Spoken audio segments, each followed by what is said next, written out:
ಎರಡು ಮನಸ್ಥಿತಿಯ ಜನರಿರ್ತಾರೆ.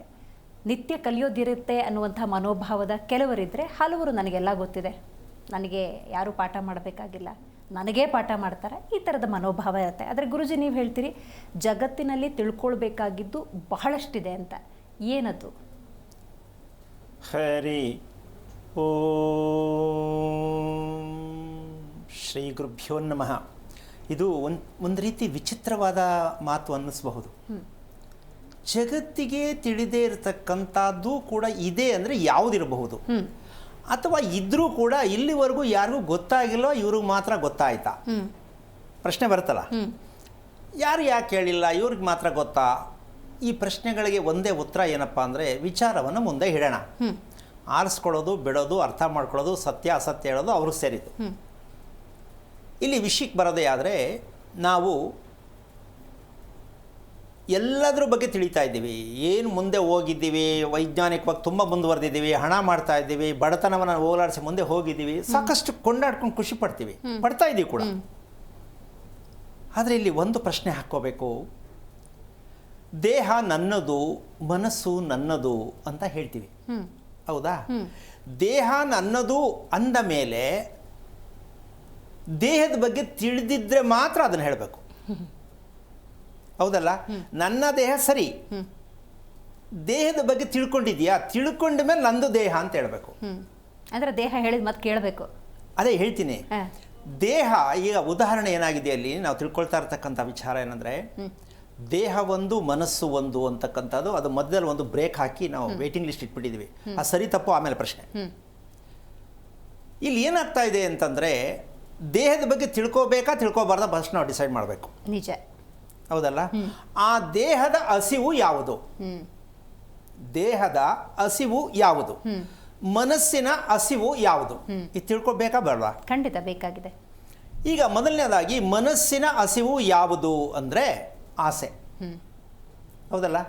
ಮನಸ್ಸು ಅದೇ ತಾನೇ ಕೇಳೋದು, ಏನೆಲ್ಲ ಬೇಕು ಎಲ್ಲ ಬೇಕು. ಹೌದು, ಖಂಡಿತ ಬೇಕು ಅಲ್ವಾ? ಮನಸ್ಸಿನ ಆಸೆ ಹಸಿವು ಒಪ್ಕೋಬಹುದು. ದೇಹದ ಹಸಿವು ಯಾವುದು? ನಾವು ಹಸಿವು ಆದರೆ ಊಟ ಮಾಡ್ತೀವಿ ಅಷ್ಟೇ ತಿಳ್ಕೊಂಡಿರೋದು, ಹೌದಲ್ಲ? ನಿಜವಾಗಿಯೂ ತಿಳ್ಕೊಬೇಕಾದದ್ದು ಅತಿ ಮುಖ್ಯವಾದ ಪ್ರಶ್ನೆ, ದೇಹದ ಹಸಿವು ಯಾವುದು? ಕ್ವಶನ್ ಮಾರ್ಕ್ಗೆ ಉತ್ತರ ಆಮೇಲೆ ಮಾಡಿದ್ರೆ ಆಯ್ತು ಬಿಡು, ನಾಳೆ ಮಾಡಿದ್ರೆ ಆಯ್ತು ಬಿಡು, ಇನ್ಯಾವಾಗಲೂ ಮಾಡಿದ್ರೆ ಆಯ್ತು ಬಿಡು, ಕೊನೆಗೆ ಆಗಲ್ಲಪ್ಪ ನನಗೆ ತುಂಬ ಬೇಜಾರು. ಇದು ದೇಹದ ಹಸಿವು. ಇದು ಮಕ್ಕಳಲ್ಲೂ ಇದೆ, ದೊಡ್ಡವರಲ್ಲೂ ಇದೆ. ಹೌದು. ಈಗ ಇದಕ್ಕೆ ರಿಪೇರಿ ಯಾವಾಗ? ಮನಸ್ಸು ಮಾಡು, ದೇಹ ಬೇಡ. ಹೌದು. ಈಗ ದೇಹದ ಯಾತನೆ ಅಂತಕ್ಕಂತಹ ವಿಚಾರಕ್ಕೆ ಹೋದಾಗ ಎಲ್ಲೋ ಒಂದು ಕಡೆ ಏನೋ ನೋವಾಗ್ತಾ ಇರುತ್ತೆ, ಹಿಂಸೆ ಆಗ್ತಾ ಇರುತ್ತೆ. ಇದರಿಂದ ಯಾವ್ದು ಕೆಡುತ್ತೆ? ಮನಸ್ಸು ಕೆಡುತ್ತೆ. ಇಲ್ಲಿ ಬೇರೆ ಬೇರೆ ಆಗಿರೋದು. ದೇಹದ ಬಗ್ಗೆ ನಾವು ತಿಳ್ಕೊಂಡಾಗ ಮನಸ್ಸು ಯಾವ ಕಾರಣಕ್ಕೂ ಒಂದೇ ಆಗತ್ತೆ, ದೇಹ ಮನಸ್ಸು ಒಂದೇ ಆಗತ್ತೆ. ನಾವು ಬೇರೆ ಬೇರೆ ಆಗೋದು ಕಾರಣ ಏನು ಅಂದರೆ, ದೇಹದಲ್ಲಿ ಆಗ್ತಾ ಇರ್ತಕ್ಕಂಥದ್ದನ್ನು ನಾವು ರಿಪೇರಿ ಮಾಡ್ಕೊಳ್ತಕ್ಕಂಥದ್ದು ತಿಳ್ಕೊಳ್ತಕ್ಕಂಥ ಮಟ್ಟಕ್ಕೆ ಹೋಗದೇ ಇರುವ ಕಾರಣ ಮನಸ್ಸು ಬೇರೆ, ದೇಹ ಬೇರೆ, ಗಂಡ ಬೇರೆ, ಹೆಂಡತಿ ಬೇರೆ. ಆ ಗಂಡ ಹೆಂಡತಿ ಯಾಕೆ ಬೇರೆ ಬರುತ್ತೆ ಅಂದರೆ, ಹೆಂಡತಿಗೆ ರುಚಿ ಬೇರೆ, ಗಂಡನ ರುಚಿನೇ ಬೇರೆ. ಆಯ್ತಾ? ಹೌದಾ ಅಲ್ವಾ? ಈಗ ಬೇರೆ ರುಚಿ ಆದ್ಮೇಲೆ ಅವರಿಬ್ರು ಹೇಗೆ ಅಡ್ಜಸ್ಟ್ ಆಗಿ ಇರ್ತಾರೆ? ಎಲ್ಲದರಲ್ಲೂ, ಊಟ ಮಾಡೋದಲ್ಲಿರ್ಬೋದು, ಇಷ್ಟಪಡೋದಲ್ಲಿರ್ಬೋದು. ಇಲ್ಲಿ ಈಗ ಮದುವೆನೂ ಮಾಡ್ತೀವಿ. ಈ ಹುಡುಗನಿಗೆ ಈ ಹುಡುಗಿ ಮಾಡಿದ್ರೆ ತುಂಬಾ 100 ವರ್ಷ ಬಾಳಿ ಬದುಕ್ತಾರೆ ಅಂತಾನು ಮದುವೆನೂ ಮಾಡ್ತೀವಿ. ಆದರೆ ಮನಸ್ಸಿನ ರುಚಿಯನ್ನ ತಿಳಿದಿಲ್ಲ. ಅದಕ್ಕೆ ಅವರಿಬ್ರು ಒಂದಾಗಕ್ಕೆ ಅವಕಾಶ ಆಗಿಲ್ಲ. ಹೆಂಗೋ ಎಳ್ಕೊಂಡು ಪಡ್ಕೊಂಡು ಹೋಗ್ತಿರ್ತಾರೆ, ಇನ್ನೇನು ಕಟ್ಕೊಂಡು ಆಯ್ತಲ್ಲ ಅಂತ ಇಷ್ಟನೇ ಆಗ್ತಾ ಇರೋದು. ಆದರೆ ಈ ಸತ್ಯವನ್ನು ಇಷ್ಟಿಷ್ಟು ಸೇರ್ತಾ ಇರ್ತಕ್ಕಂಥ ವಿಚಾರದಲ್ಲಿ ಇಷ್ಟಕ್ಕೆಲ್ಲ ಒಂದು ಮೂಲ ಕಾರಣ, ಒಂದು ಸಿದ್ಧಾಂತ ಇದೆ. ಏನದು? ಒಂದು ಮಗು ಹುಟ್ಟಿದ್ರೆ ಅದಕ್ಕೆ ಒಂದು ಜನನದ ಸಮಯವನ್ನು ನಾವು ಯಾವುದಕ್ಕೆ ಬಳಸ್ಕೋತೀವಿ? ಒಂದು ಮಗು ಹುಟ್ಟತ್ತೆ, ಹೌದು, ಜನನದ ಸಮಯ. ಅದನ್ನು ನಾವು ಏನು ಗುರುತು ಮಾಡ್ಕೋತೀವಿ? ನಕ್ಷತ್ರ ಅಂತ ತಗೋತೀವಿ. ಹೌದು. ಈ ನಕ್ಷತ್ರನ ಏನಕ್ಕೆ ಬಳಸ್ತಾ ಇದ್ದೀವಿ ನಾವು? ಮಗುವಿನ ಭವಿಷ್ಯಕ್ಕಾಗಿ ನಕ್ಷತ್ರವನ್ನು ತಿಳಿಯಬೇಕು. ಇದು ಮೂರ್ಖತನದ ಪರಮಾವಧಿ. ಆದರೆ ಅರ್ಥ ಮಾಡಿಕೊಂಡ್ರೆ ಇದು ಎಷ್ಟರ ಮಟ್ಟಕ್ಕೆ ನಾವು ದೇಶದಲ್ಲಿ ಇವತ್ತಿಂದಲ್ಲ ಎಷ್ಟು ನಮ್ಮ ಭೂಮಿ ಉತ್ಪತ್ತಿಯಾಗಿ ನಾವು ಉತ್ಪತ್ತಿಯಾದ ಭೂಮಿಯಿಂದ ಈ ಸತ್ಯ ನಾವು ಇನ್ನೂ ತಿಳ್ಕೊಳಕ್ಕೆ ಆಗಿಲ್ವಾ ಅಂತ ಡಿಸೈಡ್ ನೀವು ಮಾಡ್ಕೊಳ್ಳಿ, ನಾನು ಹೇಳಲ್ಲ. ನಕ್ಷತ್ರದಿಂದ ಮಗುವಿನ ಭವಿಷ್ಯ, ನಕ್ಷತ್ರದಿಂದ ಗಂಡ ಹೆಂಡತಿಯ ಭವಿಷ್ಯ, ಇದು ನಿಜ ಆಗಿದೆಯಾ? ಈ ನಿಜ ಆಗಬೇಕು ಅಂದರೆ ಏನು ತಿಳ್ಕೊಬೇಕಿತ್ತಲ್ಲಿ? ಹೌದಲ್ಲ? ಜನನದ ಸಮಯವನ್ನು ನಾವು ಇಲ್ಲಿವರೆಗೂ ಅಳಬರು ಮಾಡಿಟ್ಟಿದ್ರೋ, ಯಾರೋ ಹೇಳಿದ್ರೋ, ಎಲ್ಲೋ ಬರೆದಿಟ್ಟಿದ್ದೋ, ಅಥವಾ ಇವರೇ ಪ್ಲ್ಯಾನ್ ಮಾಡಿದ್ರೋ ಸೆಕೆಂಡ್ರಿ. ಹೌದು, ಅದು ನಾವು ಹಿಂಗೆ ಅಂತ ಹೇಳೋಕ್ಕಾಗಲ್ಲ. ಈ ಈಡು ಜೋಡು ನೋಡೋದು, ಕುಂಡಲಿ ಏನು ಅವ್ರವ್ರ ವೈಯಕ್ತಿಕ, ದೇವ್ರ ಮೇಲೆ ಭಾರ ಹಾಕ್ಬಿಟ್ಟು ಮಾಡಿಬಿಟ್ರೆ ಈ ಹೆಸರು ನಕ್ಷತ್ರ ಏನು, ಇದೆಲ್ಲ ವಿಚಾರಗಳಿರುತ್ತೆ. ಇನ್ನೂ ಒಂದು ಹೇಳ್ತಾರೆ ಗುರುಜಿ, 1000 ಸುಳ್ಳು ಹೇಳಿ ಮದುವೆನೂ ಮಾಡಬೇಡ. ಈಗ 1001 ಹೇಳ್ತಾರೆ, ಒಂದಲ್ಲ. ಹೌದು, ಒಟ್ಟು ಮದುವೆ ಆದ್ರೆ ಸಾಕು ಅಷ್ಟೇ, ಮದುವೆ ಆದ್ರೆ ಸಾಕು, ಇದೇ ಹೇಳೋ ಉತ್ತರ. ಮುಂದೆ ಏನಾರು ಆಗಲಿ, ಆದರೆ ನಿಜವಾದ ಮದುವೆ ಆದಮೇಲೆ ಚೆನ್ನಾಗಿರಬೇಕು. ಹೌದು, ನಿಜ. ನಾವು ಮದುವೆ ಆದ್ಮೇಲೆ ಚೆನ್ನಾಗಿರುತ್ತೋ ಬಿಡುತ್ತೋ ಗೊತ್ತಿಲ್ಲ, ಒಟ್ಟಿನಲ್ಲಿ ಮದುವೆ ಆಗಬೇಕು. ಇಷ್ಟೇ ಹೋಗ್ತಾ ಇದೀವಿ ನಾವು. ಏನು ತಿಳ್ಕೊಬೇಕಾಗಿತ್ತಂಗ ಅದೇ ಹೇಳೋಣ ಇವತ್ತು. ಹಾಗಿದ್ದ ಮೇಲೆ ಇದರ ಮೂಲ ಸತ್ಯ, ಯಾಕೆಂದರೆ ಜಗತ್ತಿಗೆ ತಿಳಿಯದೇ ಇರುವ ವಿಷಯ ಹೇಳಬೇಕಾದ್ರೆ ತುಂಬ ಅಷ್ಟು ಸುಲಭ ಅಲ್ಲ. ಹೌದು, ಅದಕ್ಕೊಂದು ಅರ್ಥ ತೂಕ ಇರಲೇಬೇಕು. ಸುಮ್ಮನೆ ಏನೋ ನಾವು ತಿಳ್ಕೊಂಡಿದ್ದೀವಿ ಅಂತ ಹೇಳೋಕ್ಕಾಗಲ್ಲ.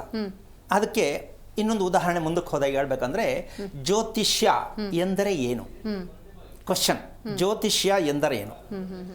ಜ್ಯೋತಿಷಿ ಅಂದರೆ ಯಾರು? ಜ್ಯೋತಿಷಿ ಇವ್ರಿಗೆ ಅರ್ಥ ಗೊತ್ತಾಗಬೇಕು ಫಸ್ಟು. ನಿಜ, ಹೌದಲ್ಲ? ಜ್ಯೋತಿಷ್ಯ ಮನಸ್ಸಿನ ಮೂಲವನ್ನು ತಿಳಿಸ್ತಕ್ಕಂಥದ್ದು ಜ್ಯೋತಿಷ್ಯ. ಮಗುವಿನ ಮನಸ್ಸಿನ ಮೂಲವನ್ನು ತಿಳಿಸುವುದು ಜ್ಯೋತಿಷ್ಯ, ಇದು ಸತ್ಯ. ಜ್ಯೋತಿಷಿ ಯಾರು? ಅವನು ಕಲ್ತಿರ್ತಕ್ಕಂಥ ಯಾವುದೋ ರೀತಿಯ ಕಲ್ತಿರ್ತಕ್ಕಂಥ ಬುದ್ಧಿವಂತಿಕೆಯನ್ನು ಮಗು ಮೇಲೆ ಹಾಕ್ಬಿಡ್ತಾನೆ. ಈ ಮಗು ಹೀಗಾಗುತ್ತೆ, ಅದು ಅವನ ಬುದ್ಧಿವಂತಿಕೆ, ಮಗುದಲ್ಲ ಅದು. ಇದು ಜ್ಯೋತಿಷ್ಯ ಸುಳ್ಳದು, ಪೂರ್ತಿ ಸುಳ್ಳು. ಇದನ್ನು ಬೇಕಾದ್ರೆ ಎಷ್ಟು ಬೇಕಾದ್ರೆ ಸಾಬೀತುಪಡಿಸಿ ತೋರಿಸ್ತೀನಿ. ಅವನು ಹೇಳ್ತಿರೋದು ಅವನ ಬುದ್ಧಿವಂತಿಕೆಯ ಹೊರತು ಮಗುವಿನ ಸಿದ್ಧಾಂತ ಅಲ್ಲ. ನಮ್ಗದು ಗೊತ್ತಿಲ್ಲ, ನಾವು ಒಪ್ಕೊಳ್ಳೇಬೇಕು. ಇವತ್ತಿಂದಲ್ಲ ಇದು. ಈ ರೋಗ ಎಲ್ಲಿಂದ ಬಂದಿದೆ? ಜಾತಕನೇ ಬರ್ತಿಸಿಡ್ತಾರಲ್ಲ ಗುರುಜಿ. ಅದೇನಪ್ಪ, ಏನು ವರ್ಕ್ ಆಗಿದೆ? ಜಾತಕ ಬರೀರಿ, ಕುಂಡ್ಲಿ ಹಾಕ್ಸಿ, ಏನೇ ಮಾಡಿ ನೀವು ಏನು ತಿಳ್ಕೊಂಡಂಗಾಗಿದೆ ನಿಮಗೆ? ಜಾತಕ ಇರಬೇಕಂತೆ ಅಂತ ಬರ್ಸಿದ್ದೀರಾ, ಫೈನ್, ಕರೆಕ್ಟ್. ಜಾತಕ ಬರ್ಸ್ರಿ, ತಗೊಂಡೋಗಿ ಮನ್ಲಿಟ್ರಿ. ಅವರು ನಿಮ್ಗೆ ಏನಾದ್ರ ಬಗ್ಗೆ ಮಾಹಿತಿ ಕೊಡಲಿಲ್ಲ ಅಂದರೆ ಯಾವ ಮಾಹಿತಿ ಕೊಡಬೇಕು ಅಂತ ಜಾತಕ ಬರೆಯೋರು ಇಲ್ಲಿವರೆಗೂ ಗೊತ್ತೇ ಆಗಿಲ್ಲ. ಇವತ್ತು ನಾವು ಹೇಳ್ಬೇಕಾದ ವಿಷಯ, ಸಂದೇಶ ಏನಂದರೆ, ಜಾತಕ ಬರೀತಕ್ಕಂಥದ್ದು ಉದ್ದೇಶ ಏನು? ಮನಸ್ಸು ಒಂದನ್ನು ನಾವು ಅರ್ಥ ಮಾಡಿಕೊಂಡು ಜಾತಕ ಬರೆಯೋದೇ ಆದರೆ ಜಾತಕ ಬರೆಯುವಂಗಿಲ್ಲ. ಜಾತಕದ ಅವಶ್ಯಕತೆ ಇಲ್ಲ. ಆದರೆ ನಾವೇನು ಮಾಡ್ತಾ ಇದ್ದೀವಿ ಅಂದರೆ, ನೀವು ಹೇಳ್ದಂಗೆ ಹೆಂಗೋ ಜೀವನ, ಒಂದು ಹೆಂಗೋ ಜೀವನ, ಹೌದು, ಅದು ಹೆಂಗೋ ಆಗಲ್ಲ, ಅದು ಹೀಗೆ ಬರಬೇಕದು. ಹೌದಲ್ಲ? ಇದು ನಮ್ಗೆ ಖುಷಿ ಅನಿಸುತ್ತೆ. ಇಲ್ಲ, ಊಟ ಅಂದರೆ ಹಿಂಗೆ ಮಾಡಬೇಕು, ಹೌದು, ಮದುವೆ ಅಂದರೆ ಹಿಂಗೆ ಮಾಡ್ಕೋಬೇಕು, ಬಟ್ಟೆ ಅಂದರೆ ಈ ಥರನೇ ಹಾಕ್ಕೋಬೇಕು. ಹೌದು, ಹಾಗೆ ಜೀವನ ನಡೆಸಿ. ಅದೇ ನಮಗೆ ಕಾಣದೇ ಇರತಕ್ಕಂತಹ ಒಂದು ದೊಡ್ಡ ಯಕ್ಷ ಪ್ರಶ್ನೆ. ನಮಗೆ ಕಾಣದೇ ಇರತಕ್ಕಂಥ ಒಂದು ಶಕ್ತಿ ಇದೆ ಅಂತ ನಾವು ಹೇಳ್ತೀವಿ. ಹೌದಾ? ಎಲ್ಲೋ ಒಂದು ಶಕ್ತಿ ಇದೆ, ಒಂದು ನಂಬಿಕೆ. ಅದು ಗೋಚರಕ್ಕೆ ಯಾವುದೇ ಕಾರಣಕ್ಕೂ ಅಗೋಚರವಾದ ಒಂದು ಶಕ್ತಿ ಅಂತ ಹೇಳ್ತೀವಿ. ಕಾಣದೇ ಇರೋ ಒಂದು ಶಕ್ತಿ ಅಗೋಚರವಾಗಿದೆ, ಅದು ನಮ್ಮ ಕಣ್ಣ ಕಾಣಿಸಲ್ಲ ಅಂತ ಹೇಳ್ತೀವಿ. ಆದರೂ ದೇವ್ರು ಮಾಡಕ್ಕೆ ಹೋಗ್ತೀವಿ. ಹೌದು, ಈ ಶಕ್ತಿನೇ ನಡೆಸ್ತಿದೆ ಅಂತ ನಾವು ಹೇಳಿದ್ರು ಕೂಡ ಮೂರ್ತಿಗಳಲ್ಲಿ, ದೇವುಗಳಲ್ಲಿ ದೇವರು ನಿರಾಕಾರ ಅಂತ ಹೇಳ್ತೀರಾ, ಆದ್ರೂ ದೇವ್ರನ್ನೇ ಮಾಡಕ್ ಹೋಗ್ತೀರಾ. ನಿಜ ನಿಜ. ಈ ದೇವ್ರು ಮಾಡಕ್ ಹೋಗಿ ಏನು ಪಡ್ಕೊಂಡಿದ್ರು? ಏನು ಪಡ್ಕೊಂಡಿಲ್ಲ. ಮಾಡಿ ಮಾಡಿ ಮಾಡಿ ಸ್ವಾಮಿ ಏನೂ ಆಗಿಲ್ಲ ಅಂತ ಅವರೇ ಹೇಳ್ತಾರೆ. ಹೌದು, ಸ್ವತಃ ಅರ್ಚಕರು ಎಲ್ಲರಿಗೂ ಸೇರಿಸಿ ಹೇಳ್ತಾ ಇದ್ದೀನಿ ನಾನು, ಇಂಥವ್ರು ಅಂತಲ್ಲ. ದೇವ್ರನ್ನೇ 24 ಗಂಟೆ ಅಪ್ಕೊಂಡು ಕೂತಿರ್ತಕ್ಕಂಥವ್ರದ್ದು ಸೇರಿ. ಹೌದು, ಹೌದಲ್ಲ? ಹೌದು. ಹೀಗಾಗಿ ನಾವು ಪ್ರತಿಯೊಂದಕ್ಕೂ ಪ್ರಶ್ನೆ ಹಾಗೆ ಉಳಿದಿದೆ ಹೊರತು. ಹಾಗಿದ್ದ ಮೇಲೆ ಈ ನಕ್ಷತ್ರ ಅಂತಕ್ಕಂಥದ್ದನ್ನ ಯಾವುದಕ್ಕೆ ಅರ್ಥಕ್ಕೆ ನಾವು ಈ ನಕ್ಷತ್ರವನ್ನು ತಗೋಬೇಕು? ಖಂಡಿತ ಅದ್ರ ಬಗ್ಗೆ ತಿಳ್ಕೊತೀನಿ ಗುರುಜಿ, ಬಹಳ ಕುತೂಹಲ ಇದೆ. ಹಾವೇರಿಯಿಂದ ಪಾರ್ವತಿ ಅಂತ ಕರೆ ಮಾಡಿದ್ದಾರೆ. ನಮಸ್ಕಾರ ಪಾರ್ವತಿ ಅವರೇ. ನಮಸ್ಕಾರ ಮೇಡಮ್. ಯಾರ ಬಗ್ಗೆ ತಿಳ್ಕೊಳ್ಬೇಕಾಗಿತ್ತು ನಿಮ್ಗೆ? ಸ್ವಾತಿ ನಕ್ಷತ್ರ. ಸ್ವಾತಿ ನಕ್ಷತ್ರ ತಿಳಿತು. ಯಾರ ಬಗ್ಗೆ? ನಿಮ್ ಬಗ್ಗೆನೇ ತಿಳ್ಕೊಬೇಕಾ? ಮೊಮ್ಮಗನ ಬಗ್ಗೆ. ಮೊಮ್ಮಗ. Right right. ಗುರುಜಿ ಇದ್ದಾರೆ, ಮಾತಾಡಿ. ಹಲೋ. ಹರಿ ಓಂ ಗುರುಗಳೇ. ನಾರಾಯಣ. ಮೊಮ್ಮಗ ಅಂದ್ರೆ ಎಷ್ಟು ವಯಸ್ಸು? 2 ವರ್ಷ ರೀ. 2 ವರ್ಷ. 2 ವರ್ಷದಲ್ಲಿ ಏನು ತಿಳ್ಕೊಳಕ್ಕಾಗತ್ತಮ್ಮ? ಅಂದ್ರೆ ನಾವು ನೋಡ್ತಾ ಇರ್ತಾರಲ್ರಿ ನೀವು ಒಂದು ಕೆಲಸ ಮಾಡಿ. ಹಲೋ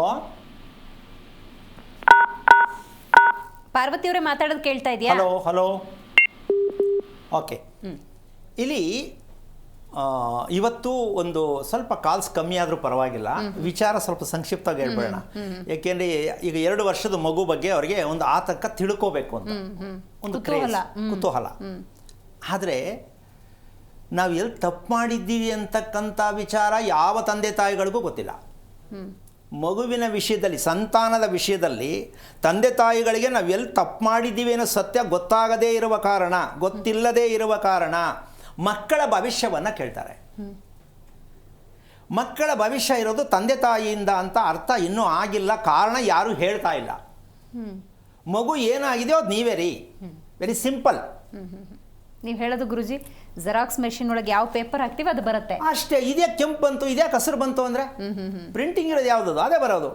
ಏನು ಹಾಕ್ತೀವಿ ಅದು ಬರುತ್ತೆ. ಅದೇ ಸಾಂಗ್ ಏನೇ ಹಾಕೋದು, ನೀವೇನು ಸಾಂಗ್ ಮಾಡ್ತೋ, ಎಷ್ಟು ಸಲ ಹಾಕ್ರು, ಯಾವ ಸೆಟ್ಗೆ ಹಾಕ್ರು ಅದೇ ಬರೋದು. ಈ ಸೆಟ್ಟಲ್ಲಿ ಬೇರೆ ಬರುತ್ತೆ ಇಲ್ಲ. ಮತ್ತೆ ಬೇವಿನ ಬೀಜ ಹಾಕಿ ಮಾವನ್ನ ಎಕ್ಸ್ಪೆಕ್ಟ್ ಮಾಡುವಂತಹ ಅದೇ ಈಗ ಎಷ್ಟು ಚೆನ್ನಾಗಿದೆ ಅಂದರೆ ಇದು ಹೋಲಿಕೆ. ನಾವು ಹಾಕೋದು ಬೀಜ ಯಾವುದು ಅನ್ನೋದೇ ನಮಗಿರವಿಲ್ಲ. ಅರ್ಥ ಆಯ್ತಾರೆ ಹೇಳಿದ್ದು? ನಾವು ಯಾವ ಬೀಜ ಹಾಕ್ತಾ ಇದ್ದೀವಿ ಅನ್ನೋದೇ ಅರಿವಿಲ್ಲ. ಆಕಾಂಕ್ಷೆ ಮಾತ್ರ ದೊಡ್ಡದಾಗಿರುತ್ತೆ. ಅದಕ್ಕೋಸ್ಕರವಾಗಿ ಮಗುವಿನ ಭವಿಷ್ಯ ನಕ್ಷತ್ರದಿಂದ ತಿಳ್ಕೋಬಹುದು. ನಕ್ಷತ್ರದಲ್ಲೇ ಮಗುವಿನ ಭವಿಷ್ಯ ಇರುತ್ತೆ ಅನ್ನೋದೇ. ಆದರೆ ಇದಕ್ಕೊಂದು ಸಣ್ಣ ಉದಾಹರಣೆನ ಕೊಡ್ತೀನಿ. ಏನು? ಮಗು ಹುಟ್ಟಿರ್ತಕ್ಕಂತಹ ಒಂದು ವಿಚಾರದಲ್ಲಿ ಆ ಮಗುವಿನ ಅನುಭವ, ಸ್ವಭಾವ ಯಾವುದದು, ಎಲ್ಲಿದು, ಯಾರದ್ದು, ಯಾವಂದು, ಇದು ಇಲ್ಲಿ ತಿಳಿಯಬೇಕಾದದ್ದು. ಮಗುವಿನ ಸ್ವಭಾವ ದೇಹದ ರಚನೆಯಲ್ಲಿ ಬಂದಿರುತ್ತೆ. ಮಗುವಿನ ಸ್ವಭಾವ ದೇಹದ ರಚನೆ ಭಗವಂತನದು. ಪ್ಲಾಸ್ಟಿಕ್ ಇದ್ರೆ ಪ್ಲಾಸ್ಟಿಕ್ ರೆಡಿ ಮಾಡಿರ್ತಾರೆ, ಗೋಲ್ಡ್ ಇದ್ರೆ ಗೋಲ್ಡ್ ರೆಡಿ ಮಾಡಿರ್ತಾರೆ, ಸಿಲ್ವರ್ ಇದ್ರೆ ಸಿಲ್ವರ್ ರೆಡಿ ಮಾಡಿರ್ತಾರೆ. ಭಗವಂತನ ಕೆಲಸ. ಇದು ಯಾಕೆ ಪ್ಲಾಸ್ಟಿಕ್ ಬಂತು ಅಂತ ದೇವ್ರು ಕ್ವಶನ್ ಹಾಕಲ್ಲ. ಯಾಕೆಂದರೆ ದೇವರು ನನಗೆ ಬಂದು ಪೂಜೆ ಮಾಡು ಅಂತ ಹೇಳೇ ಇಲ್ಲ. ನಮಗೆ ಬೇಕು, ನಾವು ಮಾಡ್ತಾ ಇದ್ದೀವಿ. ಹಾಗೆ ಭಗವಂತನ ನಿರೀಕ್ಷೆಯಲ್ಲಿ ಇಲ್ಲವೇ ಇಲ್ಲ. ನಾವು ಹತ್ರ ಹೋಗಬೇಕು, ಭಗವಂತನ ಅರ್ಥ ಮಾಡ್ಕೋಬೇಕು ಅಂತಕ್ಕಂಥ ಒಂದು ಸತ್ಯಾಂಶವನ್ನು ತಿಳ್ಕೋಬೇಕಂದ್ರೆ ಮಗು ಹುಟ್ಟಿದ ಜನನದ ಒಂದು ಸತ್ಯವನ್ನು, ಸೃಷ್ಟಿಯ ರಹಸ್ಯವನ್ನು ತಿಳಿಯೋದೇ ಭಗವಂತನ ಮಾಯೆ. ಇದು ಭಗವಂತ, ಅದು ಮಾಯೆ. ಗೊತ್ತಿಲ್ಲ ನಮಗೆ. ಈ ಮಗು ಯಾಕೆ ಹೇಳೋದು ಕೇಳಲ್ಲ, ಯಾವ ಕೆಲಸನೂ ಮಾಡಲ್ಲ, ಓದು ಅಂದರೆ ಓದಲ್ಲ. ಈ ಪ್ರಶ್ನೆ, ಈ ವಿಚಾರ ಇದೆ ತಾನೆ. ಇದು ಮಕ್ಕಳ ವಿಷಯದಲ್ಲ. ಆದರೆ ಗಂಡ ಹೆಂಡತಿನಲ್ಲೂ ಬರುತ್ತೆ. ನಾನು ಅರ್ಥನೇ ಮಾಡ್ಕೋತಾ ಇಲ್ಲ. ಗಂಡ ಹೆಂಡತಿ ಮೇಲೆ ಹೇಳ್ಬೋದು, ಹೆಂಡತಿ ಗಂಡ ಹೇಳ್ಬೋದು. ಹೀಗೆ ತಾನೇ ಮಾಡ್ತಾ ಇದ್ದೀವಿ. ಇದೇ ನಮಗೆ ಕಾಣದೇ ಇರತಕ್ಕಂಥ ಮಾಯೆ ಯಾವುದು ಅಂದರೆ ನಮ್ಮ ಜನನದ ಮಾಯೆ. ಯಾವುದದು ಜನನದ ಮಾಯೆ ಅಂದರೆ, ನಿಮ್ಮಲ್ಲಿ ಏನೀಗ ಮಾತಾಡ್ತಿದ್ದೀವಿ, ಏನು ನಡ್ಕೊಳ್ತಿದ್ದೀವಿ, ಇದೆಲ್ಲ ಹಿಂದಿನ ಅಭ್ಯಾಸದ ಮೂಲ ಸತ್ಯ. ಹಿಂದಿನ ಜನ್ಮದಲ್ಲಿ ಏನು ಮಾಡಿದ್ನೋ, ಯಾರಿಗೇನು ಕರ್ಮ ಮಾಡಿದ್ನೋ ಹೇಳ್ತೀವಲ್ಲ, ಅದು ಯಾವ ತಿಳ್ಕೊಂಬಿಡಿಯಪ್ಪ. ಅದೇನು ಮಾಡಿದ್ನೋ ಅಂತ ಯಾಕೆ ಸುಮ್ಮನೆ ಜೀವನ ಎಲ್ಲ ಕಾಲ ಕಳೀತೀರಾ? ತಿಳ್ಕೊಳಕ್ ಸಾಧ್ಯನಾ? 100%, 1000 ಪಟ್ಟು ಅದನ್ನೇ ಹೇಳ್ತಾ ಇರೋದು ನಾನು ಇವತ್ತು. ತಿಳಿಲೇಬೇಕು. ನಾವು ತಿಳಿಯಕ್ಕೆ ಹೋಗೂ ಇಲ್ಲ, ಆ ವಿಷಯ ಗೊತ್ತೂ ಇಲ್ಲ. ಆಡು ಭಾಷೆಯಲ್ಲಿ ಮಾತಾಡ್ತಾ ಇರ್ಬೇಕಾದ್ರೆ ಏನಾದರೂ ಕಷ್ಟ ಬಂದಾಗ ಒಂದು ಮಾತನ್ನು ಹೇಳ್ತಾರೆ, ಅಯ್ಯೋ ಯಾವ ಜನ್ಮದಲ್ಲಿ ಏನು ಮಾಡಿದ್ನೋ ಏನೋ. ಪ್ರತಿದಿನ ಎಲ್ಲ ಸಮಯಕ್ಕೂ ಕೆಲವೊಂದು ಸಂದರ್ಭದಲ್ಲಿ ಖುಷಿ ಪಡೋ ಸಮಯ ಬಿಟ್ಟು ಇನ್ನು ಮಿಕ್ಕದ ಸಮಯದಲ್ಲೆಲ್ಲ ಹೆಂಡತಿ ವಿಷಯದಲ್ಲಿ ಗಂಡನ ವಿಷಯದಲ್ಲಿ ಹೆಂಡತಿ, ಇವರಿಬ್ಬರು ಮಕ್ಕಳ ವಿಷಯ, ಮಕ್ಕಳು ಅಪ್ಪ ಅಮ್ಮನ ವಿಷಯ, ಎಲ್ಲರೂ ಇದನ್ನೇ ಹೇಳಿದ್ದು. ಏನು ಕರ್ಮ ಅಂತ ಇವ್ರ ಹೊಟ್ಟೆಲಿ ಹುಟ್ಟಿದ್ನೋ, ಏನು ಕರ್ಮ ಅಂತ ಇವ್ನು ಕಟ್ಕೊಂಡ್ನೋ, ಏನು ಕರ್ಮ ಅಂತ ಮನೆ ಕಟ್ಟಿದ್ನೋ. ನೀವು ಎಲ್ಲದಕ್ಕೂ ತಗೊಳ್ಳಿ ಅದನ್ನೇ. ಕಾರಣ ಇವ್ರ ಕೈಲಿ ಏನು ಆಗಲ್ವೋ, ಏನು ತಿಳಿದಿಲ್ವೋ ಅದನ್ನು ತೆಗೆದು ಆ ಕಡೆ ಹೋಲ್ಸೆಲಾಗಿ ಹಾಕ್ಬಿಡ್ತಾರೆ. ಹಾಗಾದ್ರೆ ಇಂಥ ಮಗು ಜನನ ಆಗಬೇಕು ಅನ್ನೋದು ತಂದೆ ತಾಯಿಗಳ ಆಯ್ಕೆ ಆಗಿರುತ್ತಾ, ಅಥವಾ ಮಗು ಇಂಥ ತಂದೆ ತಾಯಿಗಳನ್ನ ಆಯ್ಕೆ ಮಾಡ್ಕೊಂಡು ಭೂಮಿಗೆ ಬರುತ್ತಾ ಕರ್ಮದ ಆಧಾರದಲ್ಲಿ? ಅದರ ಮೂಲ ಸತ್ಯವನ್ನ ಈಗ ತಿಳ್ಕೊಂಡಾಗ ಅರ್ಥ ಆಗತ್ತೆ. ಅಪ್ಲಿಕೇಶನ್ ಇವ್ರು ಹಾಕಿದ್ರ, ಮಗು ಹಾಕಿತ್ತ? ನಿಜ ನಿಜ. ಈ ಸತ್ಯ ಗೊತ್ತಾಗ್ಬೇಕಲ್ಲ. ಖಂಡಿತ ಅಲ್ವಾ? ಈಗ ಚೆನ್ನಾಗಿರೋ ಮಗು ಬೇಕು ಅಂತ ಅಪ್ಲಿಕೇಶನ್ ಅಪ್ಪ ಅಮ್ಮ ಹಾಕಿ ಹಾಕ್ತಾರೆ. ನಿಜ, ಹೌದಲ್ವಾ? ಈಗ ಇಲ್ಲಿ ಮಗುದೇ ಈ ಪ್ರಶ್ನೆ ಇರೋದು. ಯಾಕೆ ಅಂದರೆ ಅದು ಪ್ರಪಂಚಕ್ಕೆ ಬರೋವರೆಗೂ ಕೂಡ ಮಗು ಅಂತ ನಾವು ಒಪ್ಕೊಳಕ್ಕಾಗಲ್ಲ. ಪ್ರಪಂಚಕ್ಕೆ ಬಂದ ಮೇಲೆ ಮಗು, ಅಲ್ಲಿವರೆಗೂ ಭ್ರೂಣನೇ. ಅದು ಏನೋ ಒಂದು ಮುದ್ದೆ ಅಂತ ಇಟ್ಕೊಳ್ಳೋಣ, ಕಣ್ಣು ಮೂಗು ಇರುತ್ತಷ್ಟೇ. ಸೊ ಹಾಗಾಗಿ ಮಗುವಿನ ಕ್ವಶನ್ ಏನೋ ಇಲ್ಲಿ ಅಂತಂದರೆ, ಆ ಮಗು, ಒಂದು ಸಣ್ಣ ಉದಾಹರಣೆ ಕೊಡ್ತೀನಿ. 5 ವರ್ಷದ ಮಗು ದೇಶದಲ್ಲಿರ್ತಕ್ಕಂತಹ ಎಲ್ಲ ವಿಚಾರಗಳನ್ನು ಯಾವುದು ಕೇಳಿದ್ರು ಪಟಪಟ ಅಂತ ಹೇಳುತ್ತೆ ಅಂತ ಒಂದು ಮಗುನ ನಾವು ಟಿ ವಿನಲ್ಲೋ ಎಲ್ಲೋ ನೋಡ್ತೀವಿ. ನಿಜ. ಹೌದಾ? 3 ವರ್ಷದ ಮಗು ಎಂತೆಂತ ಮಾತಾಡುತ್ತೆ, ಯಾರ ಕೈಲಿ ಹೇಳೋಕ್ಕಾಗಲ್ಲ, ಇದೆಲ್ಲ ನಾವು ನೋಡ್ತೀವಿ. ಯಾವುದದು ಎಲ್ಲಿಂದ ಬಂತು? ಪೂರ್ವಜನ್ಮದ ಸುಕೃತ ಅಷ್ಟೇ. ಅಂದರೆ ಇಂದಿನ ಜನ್ಮದ ಅಭ್ಯಾಸನೇ ಈ ಜನ್ಮದ ಮೂಲ. ಅದು ಕ್ಯಾರಿ ಫಾರ್ವರ್ಡ್ ಆಗಿರೋದು. ಎಸ್, ಕಂಟಿನ್ಯೂ ಆಗುತ್ತದು. ಇಲ್ಲಿ ನಾವೇನು ಮಾಡ್ತೀವಿ, ನನ್ನ ಮಗನ ಹಿಂಗೆ ಮಾಡಬೇಕು, ನನ್ನ ಮಗಳನ್ನ ಹಿಂಗೆ ಮಾಡಬೇಕು, ಹಿಂಗೆ ಮಾಡಿ ಮಕ್ಕಳು ಮಾಡ್ತಾ ಇರೋದು ನಾವು. ನಿಜ ಅಲ್ರಿ, ಅದು ಸ್ವಂತವಾಗಿರ್ತಕ್ಕಂಥ ಅರಿವೇ ಅದ್ರ ಜೀವನ ಇರೋದೇ ಹೊರತು ಇದನ್ನ ತಿಳ್ಕೋಬೇಕಾಗಿತ್ತು ಅಪ್ಪ ಅಮ್ಮ. ಮಗುವಿನ ಅರಿವಿನ ಮೂಲ ಯಾವುದು ಅಂತ ತಂದೆ ತಾಯಿ ತಿಳಿಯತಕ್ಕಂಥದ್ದೇ ನಿಜವಾದ ನಕ್ಷತ್ರದ ಸತ್ಯ. ಗುರುತಿಸೋದು ಹೇಗೆ ಅದು ಹೇಳೋಣ. ಈಗ ನಕ್ಷತ್ರ ಅಂತ ನಾವು ತಿಳ್ಕೊಂಡಿರೋದು ಏನು ಅಂದ್ರೆ, ಒಂದು ಹೆಸರಿಡಕ್ಕೊಂದು ಭಾಗ, ಇನ್ನೊಂದು ಮುಂದೆ ಭವಿಷ್ಯ, ಮದುವೆ, ಎಲ್ಲದಕ್ಕೂ ಅದೇ ಮಾಡ್ತಾ ಇದೀವಿ ನಾವು. ಈ ವಿಚಾರನ ನಮ್ಮ ಈ ಕಾರ್ಯಕ್ರಮದಲ್ಲಿ ನಾವು ಮಾಡ್ತಾ ಇರ್ತಕ್ಕಂಥ ಒಂದು ಕೊಡೋ ಸಂದೇಶ ಏನಪ್ಪ ಅಂದರೆ, ಕೇಳಕ್ಕಾಗದೇ ಇರತಕ್ಕಂಥದ್ದು, ಅರ್ಥ ಆಗದೇ ಇರತಕ್ಕಂಥದ್ದನ್ನು ಅರ್ಥ ಮಾಡಿಸೋಣ ಪ್ರಯತ್ನವೇ ಕಾರ್ಯಕ್ರಮದ ಮೂಲ ಉದ್ದೇಶ. ಖಂಡಿತ. ಹೌದಲ್ಲ? ಎಲ್ಲ ಹೇಳ್ತಿದ್ದಾರೆ, ಎಲ್ಲ ಕೇಳ್ತಿದ್ದ, ಆಯ್ತದು, ಅದು ಸರಿ ತಪ್ಪು ಹೇಳೋದು ಬೇಡ, ನಿಮ್ಮ ವೈಯಕ್ತಿಕ ಅದು. ಆದರೆ ನಿಮಗೆ ಎಲ್ಲಿ ಏನು ಸಿಗತ್ತೆ, ಒಳ್ಳೆ ಪದಾರ್ಥ ಸಿಗುತ್ತೆ, ಎಲ್ಲಿ ಸಿಗುತ್ತೆ ಅಂತ ಹುಡುಕ್ತಾ ಇರ್ತೀವಿ. ಹಾಗೆ ವಿಚಾರಗಳು ಎಲ್ಲಿ ಸಿಗತ್ತೆ ಅಂದರೆ, ಆರೋಗ್ಯ ರಾಶಿದಲ್ಲಿ ಸ್ವಲ್ಪ ಸಿಕ್ಬಹುದೇನೋ ಅಂತ ಡೌಟ್ ಇದ್ರೂ ಕೂಡ ನೋಡಿ ತಿಳ್ಕೊಳ್ಳಿ. ಇದನ್ನು ಈ ಮೂಲಕ ಹೇಳಕ್ಕೆ ಇಷ್ಟಪಡ್ತೀನಿ. ಆಮೇಲೆ ಯಾರ್ದೋ ಒತ್ತಾಯ, ನಾನು ಕಲ್ತಿರೋದೇ ಇದು, ವೇದದಲ್ಲಿ ಇರೋದೇ ಇದು ತುಂಬ ತಪ್ಪು ಮಾಹಿತಿ ನಮ್ಮಲ್ಲಿ ಇರ್ತಕ್ಕಂಥದ್ದು. ಯಾರೋ ಯಾವತ್ತೋ ಬರೆದಿಟ್ಟದ್ದನ್ನು ಇವತ್ತಿನ ಜನ್ರೇಷನ್ಗೆ ತಂದು ನೀವು ಸೇರಿಸೋದಿದೆಯಲ್ಲ, ಇದೇ ಜ್ಯೋತಿಷಿಗಳು ಮಾಡ್ತಾ ಇರ್ತಕ್ಕಂಥ ಅವಹೇಳನವಾದ ಕೆಲಸಗಳು. ಆವತ್ತಿನ ಕಾಲಮಾನಕ್ಕೆ ಅದು ಸರಿ. ತ್ರೇತಾಯುಗದಲ್ಲಿ ಸೃಷ್ಟಿಯಾಗಿರ್ತಕ್ಕಂಥ ಶ್ರೀರಾಮನ ಆದರ್ಶಗಳನ್ನು ಕಲಿಯುಗದಲ್ಲಿ ತಂದು ಶ್ರೀರಾಮಂತರ ಮಗು ಬೆಳೆಸ್ತೀನಿ ಅನ್ನೋಕ್ಕೆ ಸಾಧ್ಯನಾ? ಯಾಕೆಂದ್ರೆ ನೀವು ಪಿಜ್ಜಾ ಬರ್ಗರ್ ತಿಂದ್ಬಿಟ್ಟು ಮಗು ಬೆಳ್ಕೊಂಡಿರೋದು. ಶ್ರೀರಾಮ ಪಿಜ್ಜಾ ಬರ್ಗರ್ ತಿಂದಿರಲಿಲ್ಲ. ಇದು ವ್ಯತ್ಯಾಸ ತಿಳ್ಕೊಬೇಕಾ ಬೇಡ? ನಿಜ ನಿಜ. ಸೊ ಈ ಮೂಲ ಸತ್ಯವನ್ನು ತಿಳಿಸುವುದೇ ನಿಜವಾದ ನಕ್ಷತ್ರದ ಮೂಲ ಸತ್ಯವಾಗಿರುತ್ತೆ. ಈಗ ಆ ಮಗುವಿನ ಅರಿವು ಅಂತಕ್ಕಂಥದ್ರ ಜೊತೆಗೆ, ಸ್ವಾಮಿ ನನ್ನ ಮಗ ಅರ್ಧ ರಾತ್ರಿ ಯಾಕೆ ಕೊಡ್ತಾ, ಅಮಾವಾಸ್ಯೆ ದಿನ ಯಾಕೆ ಕೊಡ್ತಾ, ಬೆಳಿಗ್ಗೆನೇ ಯಾಕೆ ಕೊಟ್ಲಿಲ್ಲ, ಒಳ್ಳೆದ್ರಲ್ಲಿ ಹುಟ್ಟಿದ್ದ ಅಂದರೆ ಒಳ್ಳೆ ನಕ್ಷತ್ರದಲ್ಲಿ ಯಾಕೆ ಕೊಟ್ಲಿಲ್ಲ, ಇಲ್ಲಿ ತಪ್ಪು, ಪೂರ್ತಿ ತಪ್ಪಾಗಿರೋದು ನಮ್ಮ ದೇಶದಲ್ಲಿ. ಇದೊಂದು ದೊಡ್ಡ ಇತಿಹಾಸ. ಏನು ಅಂದರೆ, ಒಳ್ಳೆಯದು ಕೆಟ್ಟದ್ದು ಸುಖ ದುಃಖ ಅಂತಕ್ಕಂಥದ್ದು ಯಾರು ಕೇಳ್ತಾರೆ ಅವರು ದಡ್ರು, ಯಾರು ಹೇಳ್ತಾರೆ ಅವ್ರು ಇದಕ್ಕಿನ್ನ ದಡ್ರು. ಹೌದು, ಬರೀ ಅರಿಕತೆ ಇದು. ಇವ್ರು ಕೇಳಿದ್ರು ಅವ್ರು ಹೇಳಿದ್ರು, ಸತ್ಯ ಒಂದೂ ಇಲ್ಲ ಈವರೆಗೂ, ಮುಂದಕ್ಕೂ ಇಲ್ಲ ಅಂತ ಅನ್ಕೊಂಡಿದ್ದೀನಿ ನಾನು. ಕಾರಣ ಏನಂತಂದರೆ, ಓಪನ್ ಆಗಿದ್ರೆ ಯಾವತ್ತೂ ಆಗ್ಬೋದಾಗಿತ್ತೇನೋ. ಇಲ್ಲಿ ಏನಾಗಿದೆ ಅಂದರೆ, ನೀವು ಹೇಳ್ದಂಗೆ ಒಂದೇ ಮಾತು ಹೇಳಿದೆ, ಮಾತು ಸತ್ಯವಾದ ವಿಷಯ. 10 ವರ್ಷದಿಂದ ನೀವು ಒಂದು ಪ್ರಶ್ನೆ ಹಾಕಿದ್ರೆ ನನಗೆ ಇನ್ನೂ ನೆನಪಿಟ್ಕೊಂಡಿದ್ದೀನಿ. ಏನು ಅಂದರೆ, ಗುರುಗಳೇ ನಿಮ್ಮ ಕಾರ್ಯಕ್ರಮ ಯಾಕೆ ನೋಡ್ಬೇಕು ಜನ ಅಂತ ಪ್ರಶ್ನೆ ಹಾಕಿದ್ಯಮ್ಮ ನೀನು. ಹೌದು, ನಾನು ಇಲ್ಲಿವರೆಗೂ ಅದನ್ನ ಮೆಲ್ಕಾಗ್ತಾ ಇದ್ದೀನಿ. ಎಂಥ ಯಕ್ಷ ಪ್ರಶ್ನೆ ಇದು ಅಂತ. ನನಗೆ ಈ ಥರದ ವಿಷಯಗಳು ಬೇಕು. ನಿಮ್ಮ ಕಾರ್ಯಕ್ರಮನೇ ಯಾಕೆ ನೋಡಬೇಕು, ಬೇರೆಯವ್ರು ಹೇಳೋದಕ್ಕೂ ನಿಮ್ಗೂ ಏನು ವ್ಯತ್ಯಾಸ ಇದೆ, ಅಲ್ಲಿ ನಿಮ್ಮಲ್ಲಿ ಏನು ಡಿಫ್ರೆಂಟ್ ಇದೆ, ಹೌದು ತಾನೆ? ಅದಕ್ಕೆ ಉತ್ತರ ಇವತ್ತು ತಿಳಿಸೋಣ ಅಂತ. ಯಾಕೆಂದರೆ ಪ್ರಶ್ನೆ ಒಂದು ಅರ್ಥಗರ್ಭಿತವಾಗಿಲ್ಲ ಅಂದರೆ ಉತ್ತರ ಸಿಗೋದು ಕಷ್ಟ. ನಮಗೆ ಪ್ರಶ್ನೆ ಹಾಕೋಕ್ಕೆ ಬರಲ್ಲ. ಏನೋ ಒಂದು ಕೇಳಿದ್ರಾಯ್ತು, ಏನೋ ಒಂದು ಮಾತಾಡೋದಾಯ್ತು, ಒಂದು ಕಾರ್ಯಕ್ರಮ ಆಗಬೇಕಾಗೋಗುತ್ತೆ. ಸೊ ಅದರಲ್ಲಿ ತಿರುಳು ಏನೂ ಇರಲ್ಲ. ಹಾಗಾಗಿ ಆ ಮಗುವಿನಲ್ಲಿ ಇರ್ತಕ್ಕಂತಹ ಪೂರ್ಣವಾಗಿರ್ತಕ್ಕಂತಹ ಒಂದು ವಿಚಾರ, ಇಂಥ ಸಮಯಕ್ಕೆ ಯಾಕೆ ಹುಟ್ಟಲಿಲ್ಲ ಅಂತ ಅಪ್ಪ ಅಮ್ಮಂದು ಕೋರಿಕೆ ಇದೆ. ಈ ಮಗು ಯಾಕೆ ಇಂಥದ್ರಲ್ಲಿ ಹುಡ್ತು, ಯಾಕೆ ಹುಟ್ಟಲಿಲ್ಲ, ಒಳ್ಳೇದು ಅಂತ ಕೇಳ್ತಕ್ಕಂಥ ಪ್ರಶ್ನೆ ತಂದೆ ತಾಯಿದು ಇದೆ. ಹೌದು, ಅದಕ್ಕೆ ಉತ್ತರ ಏನು ಅವ್ರದ್ದು, ಹೇಳೋರ್ದು ಅವ್ರ ಹತ್ರ ಉತ್ತರ ಇಲ್ಲ. ಯಾಕೆ ಅಂದರೆ ಗೊತ್ತಿಲ್ಲ. ಗೊತ್ತಿದ್ರೆ ಈ ರೀತಿ ಅನುಭವಿಸ್ಬೇಕಾದ ಜನ ಯಾರಿಗೂ ಬೇಕಾಗಿರಲಿಲ್ಲ. ಅವ್ರು ಅದಕ್ಕೊಂದು ಕತೆ ಹೇಳಿ ಕಳಿಸ್ಬಿಡ್ತಾರೆ ಅಷ್ಟೇ. ಅದಕ್ಕೆ ನಾವಾದರೂ ಏನು ತಿಳ್ಕೊಬೇಕು, ಅವ್ರೇನು ಹೇಳಿಲ್ಲ ಬೇಡ, ನಾವೇನು ತಿಳ್ಕೊಬೇಕಿತ್ತು ಹಾಗಾದರೆ ಅಂತಕ್ಕಂಥ ಒಂದು ವಿಚಾರಕ್ಕೆ, ಒಳ್ಳೆಯ ಸಮಯದಲ್ಲಿ ಮಗು ಹುಟ್ಟಬೇಕು ಅಂದರೆ ಹಿಂದಿನ ಜನ್ಮದಲ್ಲಿ ಒಳ್ಳೆಯ ರೀತಿಯ ಸಮಯದಲ್ಲಿ ಸತ್ತಿರಬೇಕಿತ್ತು, ಸಾವಾಗಿರಬೇಕಿತ್ತು. ಸಾವಿನಲ್ಲಿ ಪಡಬಾರದ ಕಷ್ಟ ಅನುಭವಿಸಿ ಮಾಡದೇ ಇರೋ ಆಪರೇಷನ್ಗಳನ್ನ ಮಾಡ್ಕೊಂಡು ಸತ್ತ ಮೇಲೆ ಅದೇ ಈಗಿನ ನಕ್ಷತ್ರ. ಕೆಲವೊಂದು ಉದಾಹರಣೆ ಮೂಲಕ ಹೇಳೋದಾದರೆ ಗುರುಗಳೇ, ಇಂಥದ್ದೇ ಒಂದು ವಿಚಾರ ಎಲ್ಲೋ ಓದಿದ ನೆನಪು. ಪೂರ್ವ ಜನ್ಮದಲ್ಲಿ ನೇಣು ಬಿಗಿದುಕೊಂಡು ಅಥವಾ ಏನೋ ಉರುಳಾಗಿ ಸತ್ತ ಸಂದರ್ಭದಲ್ಲಿ ಈ ಜನ್ಮದಲ್ಲಿ ಮಗುವನ್ನು ತೆಗೆಯೋ ಸಂದರ್ಭದಲ್ಲಿ ಕರಳು ಬಳ್ಳಿ ಸುತ್ತಕೊಂಡಿರುತ್ತೆ ನೋಡಿ, ಅದೇ ಕಾರಣಕ್ಕಾಗಿರಬಹುದು ಅಂತ ಲಿಂಕ್ ಮಾಡ್ತಾರಲ್ಲ. ಹೌದು, ಅಂದ್ರೆ ಇದು ಇತರ ಸಾಧ್ಯತೆಗಳು ಅಂದ್ರೆ ಇದು ಉಪಕಥೆ ಅಂತ ಹೇಳ್ತೀವಿ. ನಾನು ಅವಾಗಲೇ ಹೇಳಿದೆ, ಈ ಅನುಭವಗಳನ್ನು ಮೊದಲು ನಾವು, ಅಂದ್ರೆ ಅದು ಸುಳ್ಳು ಹೇಳಿ ತಪ್ಪು ಅಂತ ನಾನು ಹೇಳ್ತಾ ಇಲ್ಲ, ಅವರ ಅನುಭವವನ್ನು ಮೊದಲಿಂದ ಮಾಡ್ಕೊಂಡು ಬಂದಿರತಕ್ಕಂಥ ಅನುಭವದ ಮೇಲೆ ಈಗಲೂ ಮುಂದಕ್ಕೂ ಅದನ್ನೇ ಇಟ್ಕೊಂಡು ಹೋಗ್ತಾರೆ ಅವರು. ಶನಿವಾರ ಮಗು ಹುಟ್ಟಬಾರ್ದು, ಶನಿವಾರ ಹೆಣ್ಣು ಋತು ಆಗಬಾರ್ದು. ಆದ್ರೆ ಏನು ಮಾಡೋಣ, ಆಗಬಾರ್ದು ಸರಿ ಅಪ್ಪ, ಆಗಿದೆಯಲ್ಲ ಏನು ಮಾಡೋದು? ಈ ಪ್ರಶ್ನೆಗೆ ಉತ್ತರ ಕೊಡ್ತಾರೆ ಅವರು, ಯಾರು ಹೇಳೋರು, ಶಾಸ್ತ್ರ ಹೇಳೋರು.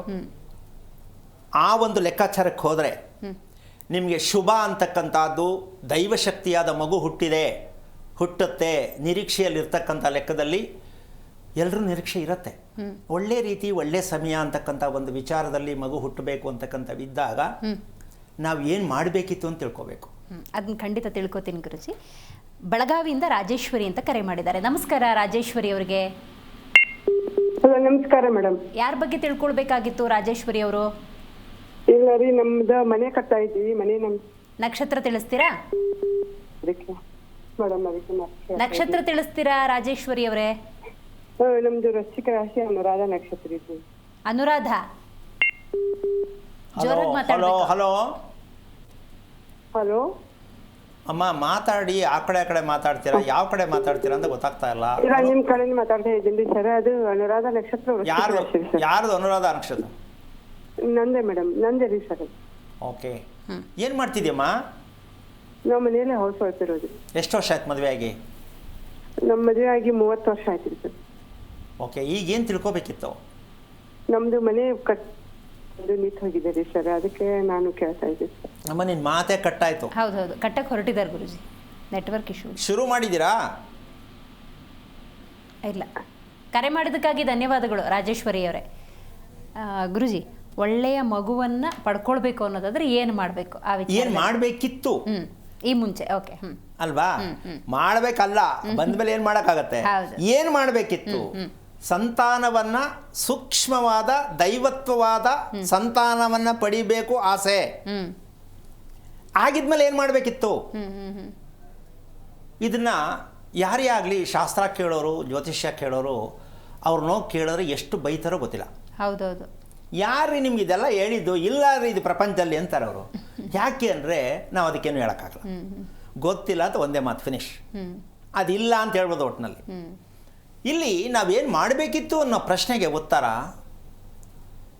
ಒಂದು ಶುಭ ಅಶುಭ ಅಂತಕ್ಕಂಥದ್ದು ಭಗವಂತ ನಮ್ಮ ಮುಂದೆ ಇಟ್ಟಿದ್ದಾನೆ. ಏನು?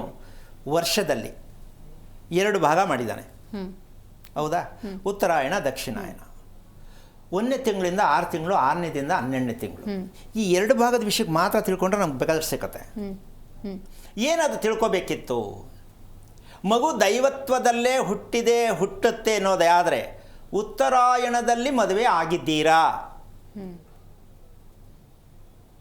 ಉತ್ತರಾಯಣದಲ್ಲಿ ಮದುವೆ ಆಗಿದ್ದೀರಾ? ಶುಕ್ಲ ಪಕ್ಷದಲ್ಲಿ ಮದುವೆ ಆಗಿದ್ದೀರಾ? 6ನೇ ತಿಂಗಳು ಒಳಗಡೆ ಮದುವೆ ಆಗಿದ್ದೀರಾ? ಅಥವಾ ನೀವು 6ನೇ ತಿಂಗಳು ಒಳಗಡೆ ಹುಟ್ಟಿದ್ದೀರಾ? ಫೌಂಡೇಶನ್. ಡಿಸೆಂಬರ್ಲಿ ಹುಟ್ಬಿಟ್ಟು ಉತ್ತರಾಯಣದ ಬಗ್ಗೆ ಕತೆ ಕೇಳಿದ್ರೆ ಏನು ಮಾಡೋಣ ಈಗ?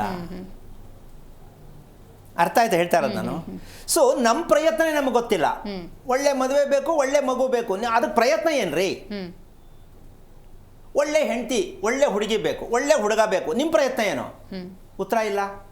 ಮತ್ತು ಒಳ್ಳೆ ಹುಡುಗಿ ಹೆಂಗೆ ಸಿಗ್ತಾಳೆ? ಹೋಗ್ಲಿ, ಒಳ್ಳೆ ಹುಡುಗಿ ಅಂದ್ರೆ ಯಾರು? ಒಳ್ಳೆ ಹುಡುಗ ಅಂದ್ರೆ ಯಾರು? ನಮ್ಗಿನ್ನೂ ಅದರ ಅರ್ಥನೇ ಗೊತ್ತಿಲ್ಲ. ಒಳ್ಳೇದು ಅಂದ್ರೆ ಹೇಗೆ? ಹೌದು. ಅವರು ತಿರುಗಿಸ್ ಕೇಳಿದ್ರೆ ಉತ್ತರ ಇಲ್ಲ. ದೇವ್ರು ಕೊಟ್ಟದ್ದು ಅಂತಾರೆ, ಹಿಂಗೂ ಹೇಳ್ತಾರೆ, ಹಂಗೂ ಹೇಳ್ತಾರೆ. ಹಾಗಾಗಿ ನಾವು ಉತ್ತರಾಯಣದಲ್ಲಿ ಇರ್ತಕ್ಕಂತಹ ಒಂದು ಶಕ್ತಿ, ಶುಕ್ಲ ಪಕ್ಷದಲ್ಲಿ ಇರ್ತಕ್ಕಂಥ ಒಂದು ಶಕ್ತಿ, ಪ್ರಕೃತಿದತ್ತವಾಗಿ ನಾವು ಎಣ್ಕೊಂಡು ಜೊತೆಯಲ್ಲಿ ಹೋಗಬೇಕು ಅಂದರೆ ತಿಳ್ಕೋಬೇಕು. ಪ್ರಕೃತಿಯನ್ನು ಬಿಟ್ಟು ಬದುಕ್ತಾ ಇದ್ದೀವಿ ಅಂದರೆ ದೇವ್ರು ಮಾಡ್ದಂಗೆ ಆಗಲಿ ಅನ್ನಬೇಕು. ಹೌದು. ನಾವು ಯಾವುದರಿಂದ ಬದುಕ್ತಾ ಇರೋದು? ಪ್ರಕೃತಿದತ್ತವಾಗಿ ಬದುಕ್ತಾ ಇರೋದು. ಅದಕ್ಕೊಂದು ಸಣ್ಣ ಉದಾಹರಣೆ ಕೊಡ್ತೀನಿ. ಗ್ರಹಗಳನ್ನು ನಾವು ಗುರುತಿಸ್ತೀವಿ, ಹೌದಾ? ಈ ಗ್ರಹಗಳನ್ನು ಗುರುತಿಸ್ತಕ್ಕಂಥದ್ದಕ್ಕೆ ಒಂದು ಸಣ್ಣ ಒಂದು ವಿಚಾರವನ್ನು ತೋರಿಸೋಣ. ಚಿತ್ರವನ್ನು ನೋಡಿದಾಗ ಗೊತ್ತಾಗತ್ತೆ. ಆ ಚಿತ್ರ ಇಲ್ಲಿ ನೋಡಿ, ಒಬ್ಬ ಮನುಷ್ಯ ನಿಂತಿರ್ತಕ್ಕಂಥದ್ದು ಮನೆಯ ಒಳಗಡೆ ನಿಂತಿರೋ ವ್ಯಕ್ತಿಗೆ ಯಾವ ರೀತಿ ಸುತ್ತಾಕೊಂಡಿರ್ತಕ್ಕಂತಹ ಒಂದು ತರಂಗಗಳು, ಭೂಮಿಯಲ್ಲಿ ಉತ್ಪತ್ತಿಯಾಗುವ ತರಂಗಗಳು ಆ ವ್ಯಕ್ತಿಯನ್ನು ಬ್ಯಾಲೆನ್ಸ್ ಮಾಡುತ್ತೆ. ಒಪ್ಕೋಬೋದಲ್ಲ? ಖಂಡಿತ ಅಲ್ವಾ? ನಿಂತುಕೊಳ್ಳೋ ಶೈಲಿಯಲ್ಲಿ ಆ ಭೂಮಿಯಲ್ಲಿ ಉತ್ಪತ್ತಿ ಆಗತಕ್ಕಂಥ ತರಂಗಗಳು ಯಾವ ರೀತಿ ಸುತ್ತುತ್ತೆ? ವೃತ್ತಾಕಾರವಾಗಿ ಸುತ್ತುತ್ತೆ. ಇಲ್ಲಿ ಮನೆ ಕಟ್ಟಿಲ್ಲ, ವೃತ್ತಾಕಾರವಾದ ರೀತಿಯಲ್ಲಿ ಮನೆಯನ್ನ ಕಟ್ಟಿಲ್ಲ. ಅಂದ್ರೆ ಮನೆಯ ಬ್ರಹ್ಮಸ್ಥಾನ ಅಂತಕ್ಕಂಥದ್ದು ವೃತ್ತಾಕಾರ ಇದ್ದಾಗ ಆ ಮನೆಯಲ್ಲಿ ಓಡಾಡುವಂಥ ವ್ಯಕ್ತಿಗಳಿಗೆ ಆರೋಗ್ಯಭರಿತವಾಗಿರ್ತಕ್ಕಂಥ ರೀತಿಯಲ್ಲಿ ಉತ್ಪತ್ತಿ ಆಗತ್ತೆ. ಈಗ ಅದೇ ದೊಡ್ಡ ಚಿತ್ರಕ್ಕೆ ಬರೋಣ. ಇದು ಆಕಾಶದಲ್ಲಿ ಇರ್ತಕ್ಕಂತಹ ಮಂಡಲ. ಇದರಲ್ಲಿ ಮಧ್ಯ ಇರತಕ್ಕಂಥ ಒಂದು ಮಂಡಲ ಬಿಟ್ಟು, ಮಧ್ಯ 1-2 ಮಂಡಲ ಬಿಟ್ಟು, ಮೂರನೇ ಮಂಡಲ ವ್ಯತ್ಯಾಸ ಇದೆ ಅಗಲದಲ್ಲಿ, ವ್ಯತ್ಯಾಸದಲ್ಲಿ, ಅಳತೆಯಲ್ಲಿ. ಅದು ಬಿಟ್ಟು ಅದರ ಪಕ್ಕ ಇನ್ನೂ ವ್ಯತ್ಯಾಸ ಆಗಿದೆ, ಅದರ ಪಕ್ಕ ಇನ್ನೂ ವ್ಯತ್ಯಾಸ ಆಗಿದೆ. ಇದು ಭೂಮಿಯಲ್ಲಿ ಆಕಾಶ ಭೂಮಿಯನ್ನ ಒಂದು ಮಾಡತಕ್ಕಂಥ ರೀತಿಯಲ್ಲಿ ಮನೆ ಕಟ್ಟಬೇಕು ಅನ್ನೋದಕ್ಕೆ ಇದು ವಿಚಾರ. ಆಕಾಶದಲ್ಲಿರುವ ಈ ನಕ್ಷೆಯನ್ನ ನಾವು ವಾಸ ಮಾಡುವ ಕಟ್ಟುವ ಮನೆಗೆ ಇಳಿಸಬೇಕು. ಖಂಡಿತ ಅದು ಸಂಬಂಧ ಹೊಂದತ್ತೆ, ಪ್ರಕೃತಿಯನ್ನ ಹೊಂದತ್ತೆ. ಈಗ ಅಲ್ಲಿರ್ತಕ್ಕಂಥದ್ದು ಗ್ರಹಗಳನ್ನ ನಾವು ಲೆಕ್ಕ ಹಾಕ್ತೀವಿ. ಅದು ಬುಧನೋ, ಗುರುನೋ, ಶುಕ್ರನೋ, ಕುಜನೋ ಒಂದು ಗ್ರಹಗಳ ಲೆಕ್ಕ ಹಾಕ್ತೀವಿ. ಜ್ಯೋತಿಷ್ಯ ಹೇಳ್ತಕ್ಕಂಥವ್ರಿಗೆ ಈ ಒಂದು ಸತ್ಯ ಅರ್ಥ ಆಗಬೇಕು. ಅದು ನಿಜವಾಗ್ಲೂ ಲಿಕ್ವಿಡ್. ಅದು ಗ್ರಹಗಳು ಅನ್ನೋದು ಲಿಕ್ವಿಡ್. ನಾವು ಪೂಜೆ ಯಾವ್ದಕ್ಕೆ ಮಾಡೋದು? ಯಾವ ಗ್ರಹಕ್ಕೆ ಮಾಡೋದು? ಎಲ್ಲಿದೆ ಗ್ರಹ? ಗ್ರಹ ಸರಿ, ಗ್ರಹ ಏನು? ಲಿಕ್ವಿಡ್. ಹೌದಲ್ಲ? ಲಿಕ್ವಿಡ್ಗೆ ಪೂಜೆ ಶಾಂತಿ ಹೇಗಾಗತ್ತೆ? ಮತ್ತೆ ಆ ವ್ಯತ್ಯಾಸ ಯಾಕೆ ಬರ್ತಾ ಇದೆ ಅಂದ್ರೆ, ಬ್ರಹ್ಮಸ್ಥಾನ ಇರ್ತಕ್ಕಂಥ ಒಂದು ಭಾಗ ಏನಿದೆ ಅದು ಭೂಮಿಯ ಬ್ರಹ್ಮಸ್ಥಾನ. ಅಲ್ಲಿ ನೋಡಿ ಯೆಲ್ಲೋ ಕಲರ್ ಇದೆ, ಅವನೇ ಗುರುಗ್ರಹ. ಅಂದ್ರೆ ನಿಮ್ಗೆ ಆರೋಗ್ಯ, ಅಭಿವೃದ್ಧಿ, ನೆಮ್ಮದಿ ಕೊಡ್ತಕ್ಕಂಥದ್ದು ನಿಮ್ಮ ವಾಸದ ಮನೆಯಲ್ಲಿ ಗುರು ಇರ್ತಕ್ಕಂಥದ್ದು. ನಾವು ಕೇಳ್ತಾ ಇರೋದು ಪಂಚಾಂಗದಲ್ಲಿ ಗುರು ಯಾವಾಗ ಬರ್ತಾನೆ ಅಂತ. ಗುರು ಯಾವಾಗ ಬರ್ತಾನೆ ಅಂತ ಸುಳ್ಳು ಹೇಳೇ ಜನಗಳನ್ನ ಹಾಳು ಮಾಡ್ತಾ ಇದ್ದಾರೆ. ಗುರು ಎಲ್ಲೂ ಬರಲ್ಲ, ಗುರು ಪಂಚಾಂಗದಲ್ಲಿ ಇಲ್ಲ. ಅದು ಪ್ರಕೃತಿ ದತ್ತವಾಗಿರ್ತಕ್ಕಂಥ ವಿಚಾರ. ಮನುಷ್ಯನಿಗೆ ಬರತಕ್ಕಂಥದ್ದು ಮನೆಯಲ್ಲಿರುವಂತ ಗುರುಗ್ರಹ ಯಾವುದು ಅಂತ ಇವರು ಹೇಳ್ಕೊಂಡೇ ಬಂದ್ಬಿಟ್ಟು ಸುಳ್ಳು. ಅಂದ್ರೆ ನಾವು ಎಷ್ಟು ದಡ್ಡರಾಗಿದ್ದೀವ, ಮೂರ್ಖರಾಗಿದ್ದೀವ, ಪ್ರತಿಯೊಬ್ರು ಯೋಚನೆ ಮಾಡಬೇಕು. ಬರೀ ಗಿಣಿಕತೆ ಅವ್ರು ಹೇಳ್ತಾವ್ರೆ ನಾವು ಕೇಳ್ತಾ ಇದ್ದೀವಿ. ಹಾಗಾಗಿ ಇದು ಈ ಚಿತ್ರಗಳು ಏಕೆ ಸರಳವಾಗಿರ್ತಕ್ಕಂಥದ್ದು ಒಂದೊಂದು ವೈಪರೀತ್ಯವಾಗ್ತಾ ಇದೆ ಅಂದ್ರೆ, 5 ವರ್ಷಕ್ಕೆ ಒಮ್ಮೆ ಭೂಮಿಯಲ್ಲಿರ್ತಕ್ಕಂಥ ತರಂಗಗಳು ವ್ಯತ್ಯಾಸ ಆಗ್ತಾ ಹೋಗುತ್ತೆ. 5 ವರ್ಷಕ್ಕೆ ಒಮ್ಮೆ ಭೂಮಿಯ ಒಳಗಡೆ ಇರ್ತಕ್ಕಂಥ ಭೂಗರ್ಭ ವ್ಯತ್ಯಾಸ ಆಗ್ತಾ ಹೋಗುತ್ತೆ. ಯಾಕೆ ವ್ಯತ್ಯಾಸ ಆಗತ್ತೆ? ಒಂದು ಸೈಟ್ ನಿವೇಶದಲ್ಲಿ ಮನೆಯನ್ನ ಕಟ್ಟಿದಾಗ ಸುತ್ತ ಜಾಗ ಖಾಲಿ ಇರುತ್ತೆ, ಅವನು ಮನೆ ಕಟ್ತಾನೆ, ಪಕ್ಕದಲ್ಲಿ ಬಂದು ಪಾಯ ಹೊಡಿತಾನೆ, ಈ ಮನೆಯ ಒಂದು ಪವರ್ ಏನಾಗತ್ತೆ? ಕಳ್ಕೊಂಡ್ಬಿಡತ್ತೆ. ಇದು 20 ಮೀಟರಿಂದ ಹಿಡಿದು 200 ಮೀಟರ್ವರೆಗೂ ಇದು ವಿಸ್ತಾರ ಆಗುತ್ತೆ. ಇದು ತರಂಗಗಳು 20 ಮೀಟರಿಂದ ಶುರುವಾಗಿ 200 ಮೀಟರ್ವರೆಗೂ ಹೋಗ್ತಾ ಇರತ್ತೆ. ಅಂದ್ರೆ ಈ ಲೈನಲ್ಲಿ ಒಂದು 25 ಮನೆ ಅಂದ್ರೆ ಮೊದಲನೇ ಮನೆಯಿಂದ ಕೊನೆ ಮನೆಗೆ ಮಧ್ಯದಲ್ಲಿರ್ತಕ್ಕಂಥ ಅದಕ್ಕೆಲ್ಲ ಫುಲ್ ಅಪ್ಲೈ ಆಗತ್ತೆ. ಖಂಡಿತ. ಆಗ ಈ ಮನೆಯಲ್ಲಿ ಗೋಚರ ವ್ಯತ್ಯಾಸ ಆಗುತ್ತೆ. ವೈಬ್ರೇಷನ್ ಯಾಕೋ ಸ್ವಾಮಿ ಈಗ 1 ವರ್ಷದಿಂದ ನನ್ಗೆ ಆಯ್ತಾ ಇಲ್ಲ, ವ್ಯತ್ಯಾಸ ಆಗ್ತಾ ಇದೆ ಅಂತಾರೆ. ಈಗ ಮನೆ ಒಳಗಡೆ ನಡೀತಾ ಇರತಕ್ಕಂಥ ಕ್ರಿಯೆಯನ್ನ ಪಂಚಾಂಗ ಶಾಸ್ತ್ರ ಕೇಳ್ತಿರಲ್ಲ, ಎಷ್ಟು ಮಟ್ಟಿಗೆ ನೀವು ಬುದ್ಧಿವಂತರಾಗಿದ್ದೀರಾ? ಹೇಳೋರು ನಾವು ನಿಂದನೆ ಮಾಡೋದು ಬೇಡ. ಇಲ್ಲಿ ಕೂತ್ಕೊಂಡು ಸುಮ್ಮನೆ ಭಾಷಣ ನಾನು ಅದಕ್ಕೆ ಮೊನ್ನೆ ಹೇಳಿದೆ, ಸಿಕ್ತವರೆಲ್ಲ ಫೋನ್ಗಳು ದಯವಿಟ್ಟು ಮಾಡಬೇಡಿ. ನಾನು ಶಾಸ್ತ್ರ ಜ್ಯೋತಿಷ ಹೇಳೋನಲ್ಲ, ಅದನ್ನ ದಯವಿಟ್ಟು ಮರ್ತು ಬಿಡಿ. ನಿಮ್ಮ ವೈಯಕ್ತಿಕ ಇದ್ರೆ ಹಚ್ಕೊಳ್ಳಿ. ನೀವು ಸತ್ಯ ಏನು ಅಂತ ತಿಳ್ಕೊಳ್ಳೋ ವಿಚಾರ ಇದ್ರೆ ಕಾರ್ಯಕ್ರಮಕ್ಕೆ ಕರೆ ಮಾಡಿ. ಏನು ನಾನು ಹುಟ್ಟಿದ್ದು ಏನಕ್ಕಾರು ಹುಟ್ಟಿದೆ ಹೇಳಿ, ಪ್ರಶ್ನೆ ಉತ್ತರ ಹೇಳೋಣ. ಏನ್ ಮಾಡಬೇಕಿತ್ತು ಅದು ಕೇಳಲ್ಲ. ಮಗಳ ಮದುವೆ ಆಗ್ಲಿಲ್ಲ, ಮಗನ ಮದುವೆ ಆಗ್ಲಿಲ್ಲ, ಮನೆ ಇನ್ನೂ ಕಟ್ಟಲಿಲ್ಲ, ಇದನ್ನ ವಾಡಿಕೆ ಮಾಡ್ಕೊಂಡ್ಬಿಟ್ಟಿದೀವಿ ನಾವು. ಎಲ್ಲೋ ಕೂತ್ಕೊಂಡು ಅವ್ರ ಬಗ್ಗೆ ಏನೂ ಗೊತ್ತಿಲ್ಲದೆ ಇರೋ ವ್ಯಕ್ತಿ ನಿನಗೆ ಡಿಸೆಂಬರ್ ಮದುವೆ ಆಗತ್ತೆ, ನಿನಗೆ ಜನವರಿ ಬರೋ ತಿಂಗಳು ಮದುವೆ ಆಗತ್ತೆ, ಹಿಂಗೆ ಹೇಳ್ತಿರ್ರಿ ಇದು? ಈ ಅಭ್ಯಾಸ ಕೆಟ್ಟ ಅಭ್ಯಾಸ ಅಂತಾನೆ ಹೇಗೆ ಅನ್ಸುತ್ತೆ? ಹೌದಲ್ಲ? ಆದ್ರೆ ಹೇಳೋರ್ನ ನಾವು ತಪ್ಪಸ್ತರು ಅಂತ ಹೇಳೋದಕ್ಕಿಂತ ಹೆಚ್ಚಾಗಿ ನಾವೆಷ್ಟು ಮಟ್ಟಕ್ಕೆ ಜ್ಞಾನವಂತರಾಗಿದ್ದೀವಿ ಅಂತಕ್ಕಂಥ ಲೆಕ್ಕಾಚಾರಕ್ಕೆ ಹೋಗಬೇಕು. ಯಾಕೆ ಹೇಳಿದ್ದನ್ನೆಲ್ಲ ನಾವು ಮೊರೆ ಹೋಗ್ತಾ ಇದ್ದೀವಿ, ಅವ್ರು ಹೇಳ್ದಂಗೆ ಒಪ್ಕೋತಾ ಇದ್ದೀವಿ ಅನ್ನೋದಕ್ಕೊಂದು ಕಾರಣ ಇದೆ. ಇಲ್ಲಿ ಆಧ್ಯಾತ್ಮಿಕ ಮತ್ತೆ ಲೌಕಿಕ ಅನ್ನೋದು 2 ಭಾಗ ಇದೆ. ಹೌದಾ? ಹೌದು. ಆಧ್ಯಾತ್ಮಿಕ, ಲೌಕಿಕ ಅನ್ನೋದು ಬರ್ತಕ್ಕಂತೆ. ಇದು ಹಗಲು ರಾತ್ರಿಗೆ ಹೊಂದುವಂತಹ ವಿಚಾರಗಳು. ಖಂಡಿತ ಅದ್ರ ಬಗ್ಗೆ ಇನ್ನೂ ಡೀಟೇಲ್ ಆಗಿ ನಾನು ಮಾಹಿತಿ ಪಡ್ಕೊಳ್ತೀನಿ ಗುರುಗಳೇ. ಆಧ್ಯಾತ್ಮಿಕ ಮತ್ತು ಲೌಕಿಕದ ಕುರಿತಂತೆ ಹಲವಾರು ವಿಚಾರಗಳನ್ನು ತಿಳ್ಕೊಳ್ಳೋಣ. ಯಾಕಂತ ಹೇಳಿದ್ರೆ ಇವತ್ತು ನಾವು ಲೌಕಿಕ ಬದುಕಿನಲ್ಲಿ ನಾಗಾಲೋಟದಲ್ಲಿದ್ದೇವೆ. ನಮಗೆಲ್ಲವೂ ಸಿಗಬೇಕು, ಎಲ್ಲ ರೀತಿಯ ಐಷಾರಾಮಿ ಜೀವನ ಸಿಗಬೇಕು ಅನ್ನುವಂಥ ಭಾವನೆಯಲ್ಲಿ ಮೂಲವನ್ನು ಮರೀತಾ ಇದ್ದೀವಿ ಅಂತ. ಅದರ ಬಗ್ಗೆ ಕೂಡ ತಿಳ್ಕೊಳ್ಳೋಣ ಚಿಕ್ಕ ವಿರಾಮದ ನಂತರ.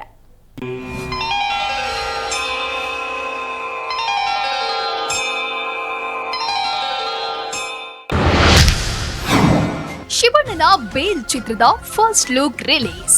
ಸಾಲ್ಟ್ ಅಂಡ್ ಪೆಪ್ಪರ್ ಲುಕ್ ನಲ್ಲಿ ಶಿವಣ್ಣ ಶೈನಿ.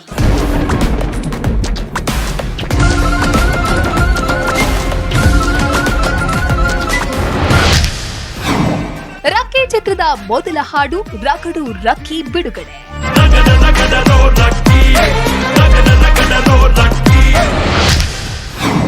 ಕೊರಗಜ್ಜ ಸನ್ನಿಧಿಯಲ್ಲಿ ರಚಿತಾ ರಾವ್ ಪ್ರೀತಿಯ ಅಜ್ಜನಿಗೆ ಕೊಟ್ರು ಸೇವೆ. ಗೊತ್ತಿಲ್ಲ ಶಿವನೇ ಭಕ್ತಿದಾರಿಯು, ಗೊತ್ತಿರುವುದೊಂದೇ ದೈವ ಬಾರಿಯು.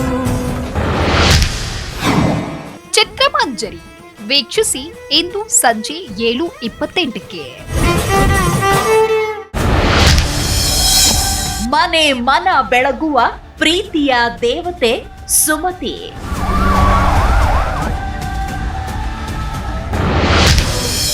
ಜನನಾಯಕನ ಯಶಸ್ವಿ ಪಯಣದ ಸಾರಥಿ ಸತಿ.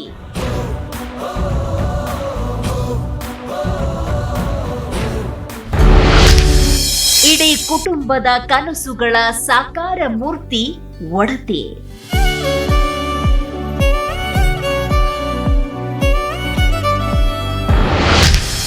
ಪತಿಯ ಕಷ್ಟ ಸುಖಗಳ ಸಂಗಾತಿ ಕ್ಷಮಯ ಧರಿತ್ರಿ. ಕ್ಷಮಯಾ ಧರಿತ್ರಿ ಶಯನೇಶುರಂಭಾ ಸುಮತಿ ಶ್ರೀಮತಿ. ಶ್ರೀಮತಿ ಸಾಧಕನ ಸಂಗಾತಿ. ವೀಕ್ಷಿಸಿ ನಿಮ್ಮ ನೆಚ್ಚಿನ ಜಿ ಕನ್ನಡ ನ್ಯೂಸ್ನಲ್ಲಿ.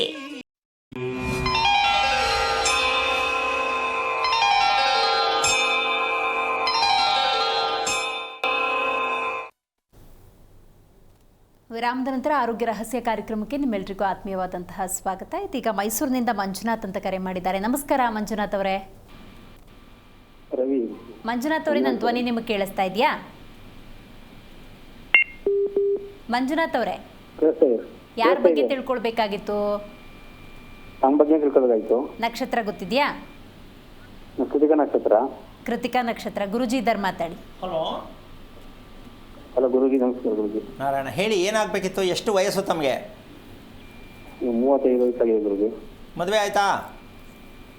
ಮದುವೆ ಆಗಿಲ್ಲ ಗುರುಜಿ. ಯಾಕೆ ಬೇಜಾರ ಮದುವೆ ಮಾಡ್ಕೊಳಕ್ಕೆ? ಇಲ್ಲ, ಆ ಥರ ಏನಿಲ್ಲ ಗುರುಜಿ. ಎಲ್ಲೂ ಹುಡುಗಿ ಸೂಟ್ ಆಯ್ತಾ ಇಲ್ಲ. ನಿಮಗೆ ಹುಡುಗಿರು ಸೂಟ್ ಆಗ್ತಾ ಇಲ್ವಾ? ಇಲ್ಲ ಗುರುಜಿ. ಅಲ್ಲ, ಕಾರಣ ಹೇಳಿ. ಯಾಕೆ ಮದುವೆ ಆಗಿಲ್ಲ? ಅಥವಾ ನನಗಿಷ್ಟ ಇಲ್ಲ ಅಂತಾನೆ, ಅಥವಾ ನನ್ನ ಪ್ರಕಾರ ಇಷ್ಟು ಹುಡುಗಿ ಸಿಗ್ತಾ ಇಲ್ಲ ಅಂತಾನೆ? ಏನು ಕಾರಣ? ಕಾರಣ ಏನಪ್ಪಾ ಅಂದರೆ ಗುರುಜಿ, ಎಲ್ಲ ಗೌರ್ಮೆಂಟ್ ಜಾಬ್ ಕೇಳ್ತಾರೆ. ಗೌರ್ಮೆಂಟ್ ಜಾಬ್ ಇರೋದ್ರಿಂದ ಎಲ್ಲ ನಮ್ಮ ಇಳು ಮನೋಭಾವನೆ ನೋಡುವಂಥ ಒಂದು ಸಮಾಜ ಅಲ್ವ. ಈಗ ನಿಮ್ಮ ಪ್ರಕಾರ ಹಾಗಾದ್ರೆ ನೀವು ಗೌರ್ಮೆಂಟ್ ಕೆಲಸಕ್ಕೆ ಹೋಗೋಕ್ಕಾಗಲ್ಲ ಅಲ್ವಾ? ಹೌದು. ಮತ್ತು ಮದುವೆ ಹೆಂಗಾಗತ್ತೆ? ಗುರುಜಿ ದಾರಿ ತೋರಿಸಿ ಗುರುಜಿ. ಅಲ್ಲ, ಈಗ ಏನು ಮಾಡ್ತೀರಾ ನೀವು? ಗೌರ್ಮೆಂಟ್ ಕೆಲಸಕ್ಕೆ ಹೋಗಿ ಮದುವೆ ಮಾಡ್ಕೊಳಕ್ಕಾಗತ್ತಾ? ಇಲ್ಲ. ಇಲ್ಲ. ಮತ್ತೇನು ಮಾಡ್ತೀರಾ ಈಗ? ಹೆಣ್ಣು ಸಿಕ್ಕಲ್ಲ, ಯಾಕೆ? ಯಾರು ಒಪ್ಪಲ್ಲ. ಮತ್ತು ಮದುವೆ ಬೇಡವಾ ಬೇಕಾ? ಅವಶ್ಯಕತೆ ಐತೆ, ಏನು ಮಾಡೋದು? ಏನು ಓದಿದ್ದೀರಾ ನೀವು? 10th ಪಾಸ್ ಆಗಿದೆ. ಇಲ್ಲಿ ಒಂದು ಪ್ರಶ್ನೆ ಯಾಕೆ ಅಪ್ಪನ ಕ್ರಾಸ್ ಮಾಡಿ ಕೇಳ್ತಾ ಇದ್ದೀನಿ ಅಂದರೆ, ಮದುವೆ ಮಾಡ್ಕೋಬೇಕು ಅನ್ನೋದು ಒಂದೇ ಆಸೆ. ಆದರೆ ನನಗೆ ಕೇಳಿದ ಪ್ರಶ್ನೆಗೆ ಅವ್ರಿಗೇನು ಅರ್ಥ ಆಗಲಿಲ್ಲ. ಎಲ್ರಿಗೂ ಆಸೆ ಇರುತ್ತೆ, ಆದರೆ ಹೆಣ್ಣು ಸೆಟ್ ಆಗ್ತಾ ಇಲ್ಲ ಅನ್ನೋದೇ ಇವ್ರದ್ದು ಪ್ರಶ್ನೆ. ಇದು ಇವ್ರು ತಿಳ್ಕೊಂಡ್ರೆ ತಪ್ಪು ಮಾಹಿತಿ. ಹೆಣ್ಣು ಇವರು ಸೆಟ್ ಆಗ್ತಾ ಇಲ್ಲ, ಹೆಣ್ಣಿಗೆ ಇವ್ರು ಸೆಟ್ ಆಗ್ತಾ ಇಲ್ಲ. ಅದು ವಿಚಾರ ಬೇರೆ, ಯಾವ ಬೇಕಾರಾಗಿರ್ಬೋದು. ನೋಡೋಕೆ ಚೆನ್ನಾಗಿಲ್ಲದೆ ಇರ್ಬೋದು, ಅವ್ರು ಅನ್ಕೊಳ್ಕೊಳ್ದ ಕೆಲಸ ಸಿಗದೆ ಇರ್ಬೋದು, ಅವರು ಅದಕ್ಕೆ ಒಪ್ತಾ ಇಲ್ಲ. ಈಗ ನಾನು ಏನು ಮಾಡಬೇಕು ಅಂತಕ್ಕಂತಹ ವಿಚಾರವನ್ನು ತಿಳ್ಕೋಬೇಕೇ ಹೊರತು ಮದುವೆ ಯಾವಾಗ ಆಗತ್ತೆ ಅಂತ ಕೇಳೋದು ಇದು ತಪ್ಪು ಮಾಹಿತಿ. ಮದುವೆ ಏನಕ್ಕೆ ಆಗ್ತಾ ಇಲ್ಲ ಅನ್ನೋದು ಪ್ರಶ್ನೆ ಆಗಬೇಕು, ಯಾವಾಗ ಆಗತ್ತೆ ಪ್ರಶ್ನೆ ಅಲ್ಲ. ನಮ್ಮ ಜನದ ವಾಡಿಕೆ ಏನು? ಯಾವಾಗ ಆಗತ್ತೆ. ಹೌದು. ಇವರು ಟಕ್ ಅಂತ ಡಿಸ್ಪ್ಲೇ ಮಾಡಿಬಿಡ್ತಾರೆ. ಇನ್ನೇನು ಇವರೇ ಹೆಣ್ಣು ಕಳಿಸೋರಂಗೆ ಹೇಳ್ಬಿಡ್ತಾರೆ, ಡಿಸೆಂಬರ್ 25ಕ್ಕೆ ಬರೋಗ್ರಿ ಆಗೋಗುತ್ತೆ ಅಂತಾರೆ. ಹೌದು. ಇವ್ರನ್ನೆಲ್ಲ ಎಲ್ಲಿ ಕಳಿಸ್ಬೇಕು ಅಂತ ನನಗೆ ಅರ್ಥ ಆಗ್ತಾ ಇಲ್ಲ. ಇವರೇ ಹೆಣ್ಣು ಕಳಿಸೋರಂಗೆ ಹೇಳ್ಬಿಡ್ತಾರೆ. ಸೊ ಈ ರೀತಿಯಾದ ನಮ್ಮ ದೇಶದಲ್ಲಿ ಇರ್ತಕ್ಕಂಥ ಒಂದು ದೊಡ್ಡ ಒಂದು ಯಾವ ರೀತಿ ಅದಕ್ಕೆ ಪದ ಬಳಸಬೇಕು ಅಂತ ನನಗಿನ್ನೂ ಅರ್ಥ ಆಗ್ತಾ ಇಲ್ಲ. ನಾವು ಯಾಕೆ ಈ ನರಕವನ್ನು ಅನುಭವಿಸ್ಬೇಕು? ಅನುಭವಿಸ್ತಾ ಇದೆಯೋ ಇಲ್ವಾ? ಸಂಪಾದನೆ ಆಗ್ತಾ ಇದೆ, ಶ್ರೀಮಂತರಾಗಿದ್ದೀವಿ, ತೊಂದರೆ ಇಲ್ಲ. ಆದರೆ ನರಕವನ್ನು ಅನುಭವಿಸೋದಕ್ಕೆ ಕಾರಣ ನಮ್ಮ ಹಿನ್ನಡೆ ಏನು ಅಂದರೆ, ಯಾರೋ ಹೇಳೋದನ್ನು ಕೇಳ್ಕೊಂಡು ಜೀವನ ನಡೆಸೋದು. ಅದು ಸತ್ಯನಾ ಗೊತ್ತಿಲ್ಲ, ಅದು ತಿಳಿಬೇಕಾ ಗೊತ್ತಿಲ್ಲ, ಅವ್ರು ಹೇಳಿದ್ರು ಇವ್ರು ಕೇಳಿದ್ರು. ಹೌದು. ಹೀಗಾಗಿ ಈ ಜೀವನ ಬೇಡ, ಜೀವನ ಅಂದರೆ ಜೀವನ ಥರನೇ ಬದುಕಬೇಕು ಅನ್ನೋರಿದ್ರೆ ನಮ್ಮ ಕಾರ್ಯಕ್ರಮವನ್ನು ಅರ್ಥ ಮಾಡಿಕೊಂಡು ಒಂದು ಸಲಕ್ಕೆ 5 ಸಲ ಕಾರ್ಯಕ್ರಮ ನೋಡ್ತಕ್ಕಂಥ ಅಭ್ಯಾಸ ಮಾಡಿದ್ರೆ ಮಾತ್ರ ಗೊತ್ತಾಗತ್ತೆ. ಸಡನ್ನಾಗಿ ನೋಡಿದ ತಕ್ಷಣ ಇವ್ರು ಏನೇನು ಹೇಳ್ತಾವ್ರೆ ಅಂದವ್ರಿಗೆ ಆಫ್ ಮಾಡ್ಕೊಂಡ್ರೆ ಚೆನ್ನಾಗಿರುತ್ತೆ. ಅರ್ಥ ಮಾಡ್ಕೊಳೋದು ಕಲಿತಾಗ ಕಾರ್ಯಕ್ರಮ ಚೆನ್ನಾಗಿರುತ್ತೆ. ಯಜಮಾನ್ರೆ, ನಿಮಗೆ ಹೇಳೋದು ಅರ್ಥ ಆಯ್ತಾ? ಕೃತಿಕಾ ನಕ್ಷತ್ರ ಅಂತಕ್ಕಂಥದ್ದು ಹೇಳಿದ್ರಲ್ಲ ನೀವು. ಹಲೋ ಹಲೋ, ಎಷ್ಟನೇ ತಿಂಗಳಲ್ಲಿ ಹುಟ್ಟಿದ್ರಿ? ಅಕ್ಟೋಬರ್ ಅಂತ ಕಾಣಿಸ್ತದೆ ಗುರುಜಿ. ಕಾಣಿಸ್ತದೆ. ಓಕೆ. ಹಗಲಲ್ಲ ರಾತ್ರಿ ಎಲ್ಲ ಹುಟ್ಟಿದ್ದು? ಅವತ್ತು ಗುರುಜಿ. ಓಕೆ. ಈಗ ಸಣ್ಣ ಉದಾಹರಣೆ ಕೇಳಿದ್ದು ನಾನು ಏನಕ್ಕೆ, ಅಕ್ಟೋಬರಲ್ಲಿ ಹುಟ್ಟುತ್ತೆ. ನಾನು ಇವತ್ತು ಹೇಳಿದೆ ಈಗ ವಿಷಯನ. 6ನೇ ತಿಂಗಳ ಮೇಲೆ ಹುಟ್ಟಿದಂಥ ಅವ್ರ ವಿಚಾರ ಏನಿದ್ರು ನೆಗೆಟಿವ್ ಅಲ್ಲಿ ಇರುತ್ತೆ. ಅಂದರೆ ಮುದಿತನವಾಗಿ ಜೀವನ ನಡೆಯುತ್ತೆ. ಈಗಾಗೋದು 6 ತಿಂಗಳಿಗೆ ಅಥವಾ 6 ವರ್ಷಕ್ಕೆ ಆಗ್ಬೋದು. ಇಷ್ಟೇ, ಏನೂ ಆಗೋದೇ ಇಲ್ಲ ಅಂತಲ್ಲ. ನಾವು ಕೇಳ್ತಿದ್ವಿ ಸ್ಪೀಡಾಗಿ ಆಗಬೇಕು, ಆಗಲ್ಲ. ಈಗ ಮಾಸ ತಗೋತೀವಿ, ವಾರ ತಗೋತೀವಿ, ತಿಂಗಳು ತಗೋತೀವಿ, ಡೇಟ್ ತಗೋತೀವಿ, ಇದೆಲ್ಲ ತಗೋತೀವಲ್ವಾ? ಇದಕ್ಕೆ ನಾವು ಹೊಂದಾಣಿಕೆ ಆಗೇ ಇಲ್ಲ ಅಂತ ತಗೋತೀರ ಯಾಕೆ? ನಾವು ಅದಕ್ಕೆ ಹೊಂದಾಣಿಕೆನೇ ಆಗಿಲ್ಲ. ಖಂಡಿತ. ಈಗ ಕೃಷ್ಣ ಪಕ್ಷದಲ್ಲಿ ಹುಟ್ಟವ್ರೆ, ಅವ್ರ ಭವಿಷ್ಯ ಕೇಳಂಗಿಲ್ಲ. ಕೃಷ್ಣ ಪಕ್ಷದಲ್ಲಿ ಹುಟ್ಟವ್ರು ಮನೆ ಕಟ್ಟಂಗಿಲ್ಲ, ಅವ್ರ ಮಗು ಮಾಡ್ಕೊಳಂಗಿಲ್ಲ. ಸಾಧ್ಯನಾ ಇದು? ಚಾನ್ಸೇ ಇಲ್ಲ. ಇದನ್ನ ಹೋಲ್ಸಾರಿ ಮಾಡಿಬಿಟ್ರು, ಕುತ್ಕೊಂಡು ಪ್ಲ್ಯಾನ್ ಮಾಡಿಬಿಟ್ಟು ಶಾಸ್ತ್ರ ಹೇಳೋರು. ಅವ್ರು ಏನೋ ಅವ್ರ ಹಣೆ ಬರ ಏನೋ ಒಂದು ಹೇಳ್ಬಿಟ್ಟು ಈಸ್ಕಟ್ರಿ ಆ ಕಡೆ ಕಾಸು, ಅಷ್ಟೇ. ಅದೇ ಪ್ಲ್ಯಾನ್. ಹೌದು. ನೀನು ಕೃಷ್ಣ ಪಕ್ಷದಲ್ಲಿ ಹುಟ್ಟಿದ್ರು ಸರಿ, ಅರ್ಧಾರಾರು ಹುಟ್ಟಿದ್ರು ಸರಿ, ಅಮಾವಾಸ್ಯಲ್ಲಿ ಹುಟ್ಟಿದ್ರು ಸರಿ, ಏನೋ ಒಂದು ಹೇಳಿ ಕಳಿಸ್ಬಿಡು. ಸೊ ಈ ಹಿನ್ನಡೆ ನಮಗೆ ನರಕಕ್ಕೆ ಕಾರಣ ಆಗಿದೆ. ಹಾಗಾಗಿ ನಾವು ಮಾಡಬೇಕಾಗಿರ್ತಕ್ಕಂಥ ಅತಿ ಮುಖ್ಯವಾದ ಒಂದು ಕೆಲಸ ಏನಪ್ಪ ಅಂತಂದರೆ, ತಂದೆ ತಾಯಿ ಮಾಡಬೇಕಾಗಿರ್ತಕ್ಕಂತಹ ತಿಳ್ಕೊಳ್ಬೇಕಾಗಿರ್ತಕ್ಕಂಥ ಮೂಲ ಸತ್ಯವನ್ನು ತಿಳಿಯೋದಕ್ಕೆ ಪ್ರಯತ್ನ ಮಾಡಿದರೆ ಆ ಮಗುವಿನ ಜನನ ಸಮಯ ಇಲ್ಲಿ ಹಸಿವು ಅಂತಕ್ಕಂಥದ್ದಕ್ಕೆ ನಾವು ದೇಹದ ಹಸಿವು ಅಂತಕ್ಕಂಥದ್ದಕ್ಕೆ ನಾವು ಶಕ್ತಿಗೋಸ್ಕರ ಹಸಿವಿಗೋಸ್ಕರ ತಿನ್ನಬೇಕು ಊಟನ ಅಂತ ತಿಳ್ಕೊಂಡಿರೋದು ನಾವು. ಈಗ ನಾನು ಹೇಳಿದ್ದು ಎಷ್ಟು ಮಟ್ಟಿಗೆ ಸ್ವಲ್ಪ ಅರ್ಥ ಮಾಡ್ಕೋಬೇಕಾಗತ್ತಲ್ಲ. ಹೌದು. ಈಗ ಈ ಅಭ್ಯಾಸನ ಹೆಂಗೆ ಸರಿ ಮಾಡ್ತೀರಾ ಮಗುಗೆ? ಹೌದು. ಯಾವಾಗಾದರೂ ಸರಿ ಹೋಗಲ್ಲ. ಕೊನೆ ಪಕ್ಷ ಕೆಲವರು ಮಾಡ್ತಾರೆ ಪ್ಲ್ಯಾನ್, PGಗೆ ಹಾಕ್ಬಿಡೋಣ ಅಥವಾ ಹಾಸ್ಟೆಲ್ಗೆ ಹಾಕ್ಬಿಡೋಣ, ಮಗು ಏನೇನೋ ಆಡ್ತದೆ ಅಲ್ಲಿ ಹೋಗಿ ಸರಿ ಹೋಗುತ್ತೆ ಅಂತ ಸುಮಾರು ಜನ ಈ ಮ್ಯಾಜಿಕ್ ಮಾಡ್ತಾ ಇದ್ದಾರೆ. ಹೌದೌದು. ಆದರೆ ನಿಮ್ಮ ಬಲವಂತಕ್ಕೆ ಮಗು ತಗೊಂಡು ಅಲ್ಲಿ ಹಾಕಿದ್ರೆ ಮಗು ಚೇಂಜ್ ಆಗಲ್ಲ. ನಿಜ. ಅದೇನಿದೆಯೋ ಅದೇನೆ. ಅದಕ್ಕೊಂದು ಸಣ್ಣ ಉದಾಹರಣೆ. ಇಂದಿನ ಜನ್ಮದ ವಿಚಾರ ತಿಳ್ಕೋಬೇಕು ಅಂತ ಎಲ್ರಿಗೂ ಆಸೆ. ಯಾರಿಗಾಸೆ ಇಲ್ಲ? ಏನಾಗಿದ್ದೆ ಅಂತ ತಿಳ್ಕೋಬೇಕು ಅಂತ. ಆ ಹಿಂದಿನ ಜನ್ಮದ ಒಂದು ದಿನದ ಸತ್ಯ ತಿಳಿಯೋಕ್ಕೆ ನಮ್ಗೆ 60 ವರ್ಷ ಆಗಬೇಕು. ಹಿಂದೆ ಏನು ಮಾಡಿದ್ದೆ, ಏನಾಗಿದ್ದೆ, ಏನು ಮಾಡ್ತಿದ್ದೆ ಅಂತ ತಿಳ್ಕೊಳ್ಳೋಕೆ ಆಸಕ್ತಿ ಇದ್ದರೆ ಒಂದು ದಿನ, ಹಿಂದಿನ ಜನ್ಮದ ಒಂದು ದಿನ ಸತ್ಯವನ್ನು, ನೀನೇನು ಮಾಡ್ತಿದ್ದೆ, ಹೆಂಗೆ ತಿಂತಿದ್ದೆ, ಹೆಂಗೆ ಮಲ್ಕೋತಿದ್ದೆ, ಅದು ಒಂದು ದಿನ ದಿನಚರಿ, ಅದನ್ನು ತಿಳಿಯೋಕ್ಕೆ ನಮಗೆ 60 ವರ್ಷ ಆಗತ್ತೆ. ಯಾಕೆ ಅಂದರೆ 60 ವರ್ಷಕ್ಕೆ ಯಾಕೆ ಅಂದರೆ ಅಲ್ಲಿ ಕುತ್ಕೊಂಡು ಯೋಚನೆ ಮಾಡ್ತಾರೆ, ನಾನು ಮಾಡಿದ್ದೇನು ಸರಿ ಇಲ್ಲ, ನಾನು ಅಂದ್ಕೊಂಡಿದ್ದೇನು ಸರಿ ಇಲ್ಲ, ಎಲ್ಲ ಕುತ್ಕೊಂಡು ಆವಾಗ ಯೋಚನೆ ಮಾಡ್ತಾರೆ. ಅಂದರೆ ಇಷ್ಟರ ಮಟ್ಟಕ್ಕೆ ಲೆಕ್ಕ ಹಾಕ್ಕೊಳ್ಳಿ. 60 ವರ್ಷ ಆದ್ಮೇಲೆ ತಿಳ್ಕೊಂಡು ಏನು ಮಾಡೋದು? ಮಕ್ಕಳು ಮೊಮ್ಮಕ್ಕಳು ಎಲ್ಲ ಬಂದ್ಬಿಟ್ಟಿರ್ತಾರೆ, ಟೋಟಲ್ ಎಲ್ಲ ಮಿಸ್ಗೈಡೇ ಬಂದ್ಬಿಟ್ಟಿರೋದು. ಆಮೇಲೆ ಮಕ್ಕಳು ನನ್ನ ಬೆಲೆ ಕೊಡಲ್ಲ, ಮೊಮ್ಮಕ್ಕಳು ಬೆಲೆ ಕೊಡಲ್ಲ, ಹೆಂಡತಿ ಬೆಲೆ ಕೊಡಲ್ಲ, ಕೂತ್ಕೊಂಡು ವರದಿ ಒಪ್ಪಿಸ್ತಾರೆ. ಸೊ ನಮ್ಮ ಜೀವನ ಯಾವ ಮಟ್ಟಕ್ಕೆ ಹೋಗ್ತಾ ಇದೆ ಅಂದರೆ, ಈ ಉಪಕಥೆಗಳು ಹೇಳಿ ನಮ್ಮ ದೇಶದ ಜನಗಳಿಗೆ ಏನಾಗಿದೆ ಅಂದರೆ ಎಲ್ಲ ಮೈಂಡ್ ವಾಶ್ ಆಗ್ಬಿಟ್ಟಿದೆ. ಅವ್ರು ಅದನ್ನ ಬಿಟ್ಟು ಅಳ್ಳಾಡಲ್ಲ, ನಂಬಿದಾರೆ ಅದನ್ನ. ಅದು ಏನೋ ಒಳ್ಳೇದೋ ಕೆಟ್ಟದ್ದೋ, ಹಿಂದಿನ ಕಾಲದಿಂದ ನಮ್ಮ ಅಪ್ಪ ಅದನ್ನೇ ಮಾಡ್ದೆ, ನಾನು ಅದನ್ನೇ ಮಾಡ್ತೀನಿ. ಅವ್ರ ಅಪ್ಪನೂ ಅನುಭವಿಸಿರ್ತಾನೆ, ಇವನು ಅನುಭವಿಸ್ತಾ ಇರ್ತಾನೆ, ನೆಕ್ಸ್ಟ್ ಮಗುಗೂ ಅದನ್ನೇ ಕೊಡ್ತಾನೆ. ಮತ್ತೆ ಬದಲಾವಣೆ ಬೇಕು ಅಂತ ಅನ್ಸೋದೇ. ಸತ್ಯ ತಿಳ್ಕೊಳ್ತಾ ಇಲ್ವಲ್ಲ ಇಲ್ಲಿ ಸತ್ಯ ಹೇಳೋರಿಲ್ಲ. ಅವ್ರು ಹೇಳೋರಿಲ್ಲ ಅಂದ್ರೆ ನಾವು ತಿಳ್ಕೊಳಕ್ ಹೋಗಿಲ್ಲ. ಮಗುವಿನ ಜನನದ ಸತ್ಯವನ್ನ ತಿಳಿಬೇಕಾ ಬೇಡವಾ? ತಿಳ್ಕೋಬೇಕು. ಯಾರು ಹೇಳೋರು ಯಾರು?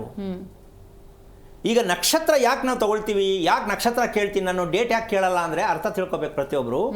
ಈ ನಕ್ಷತ್ರ ಅಂತಕ್ಕಂಥದ್ದು ದೇಹದಲ್ಲಿ ಇರ್ತಕ್ಕಂತಹ ಹಸಿವು, ಮನಸ್ಸಲ್ಲಿ ಇರ್ತಕ್ಕಂಥ ಹಸಿವು ನಕ್ಷತ್ರ ತೋರಿಸುತ್ತೆ, ಗುರ್ತದು ಐಡೆಂಟಿ ಮಾಡುತ್ತೆ. ಬಟ್ ಭವಿಷ್ಯ ಅದರಲ್ಲಿಲ್ಲ. ಇದನ್ನು ರಿಪೇರಿ ಮಾಡಿಕೊಂಡ್ರೆ ಭವಿಷ್ಯ ಪಾಯ ಚೆನ್ನಾಗಿ ಹಾಕಿ ಬಿಲ್ಡಿಂಗ್ ಚೆನ್ನಾಗಿರುತ್ತೆ. ಸಾಧ್ಯನಾ ಗುರುಜಿ? 100%. ಈಗ ಅದನ್ನು ತಿಳ್ಕೊಳ್ತಕ್ಕಂಥ ವಿಚಾರಕ್ಕೆ ಹೋದರೆ ಒಂದು ಜನ್ಮ ಸಾಕಾಗಲ್ಲ. ಒಂದು ಮಗುವಿನ ಜನ್ಮ ರಹಸ್ಯವನ್ನು ತಿಳಿಯುವುದಕ್ಕೆ ಒಂದು ಜನ್ಮ ಸಾಕಾಗಲ್ಲ ಅನ್ನೋಂತಹ ಸತ್ಯವಾದ ಜ್ಯೋತಿಷ್ಯ ಶಾಸ್ತ್ರವನ್ನು 2 ನಿಮಿಷಕ್ಕೆ ತಲೆ ನೋಡ್ಬೋದು ಕಂಪ್ಯೂಟರ್ಲಿ ಹೇಳ್ತೀರಾ, ಕುಂಡ್ಲಿ ತಗೊಂಡು ಹೇಳ್ತೀರಾ, ಏನ್ರಿ ಸುಳ್ಳಿದು? ಸರಿನಾ? ಇದು ಯೋಚನೆ ಮಾಡಿ. ಒಂದು ಮಗುವಿನ ರಹಸ್ಯ ತಿಳಿಯೋದಕ್ಕೆ ಆಗತ್ತಾ? ಆಗಿದೆಯಾ? ಆಗತ್ತೆ. ಯಾಕೆ ಅಂದರೆ ನಾನದೇ ಹೇಳಿದೆ, ಹಗಲು ಮತ್ತು ರಾತ್ರಿಯ ಸತ್ಯವನ್ನ ತಿಳಿದಾಗ ಅರಿವು ಗೊತ್ತಾಗತ್ತೆ. ಹಾಗಾದರೆ ಹಗಲು ರಾತ್ರಿ ಏನಕ್ಕೆ ಬೇಕಾಗಾದ್ರೆ ಏನು ತಿಳ್ಕೊಬೇಕದ್ರಲ್ಲಿ ಅಂದರೆ, ಮಗುವಿಗೆ ಆಧ್ಯಾತ್ಮಿಕವಾಗಿರ್ತಕ್ಕಂತಹ ಜ್ಞಾನ ಬರಬೇಕು ಅಂದರೆ ರಾತ್ರಿ ನಿದ್ದೆ ತುಂಬ ಚೆನ್ನಾಗಿರಬೇಕು. ಹೌದು.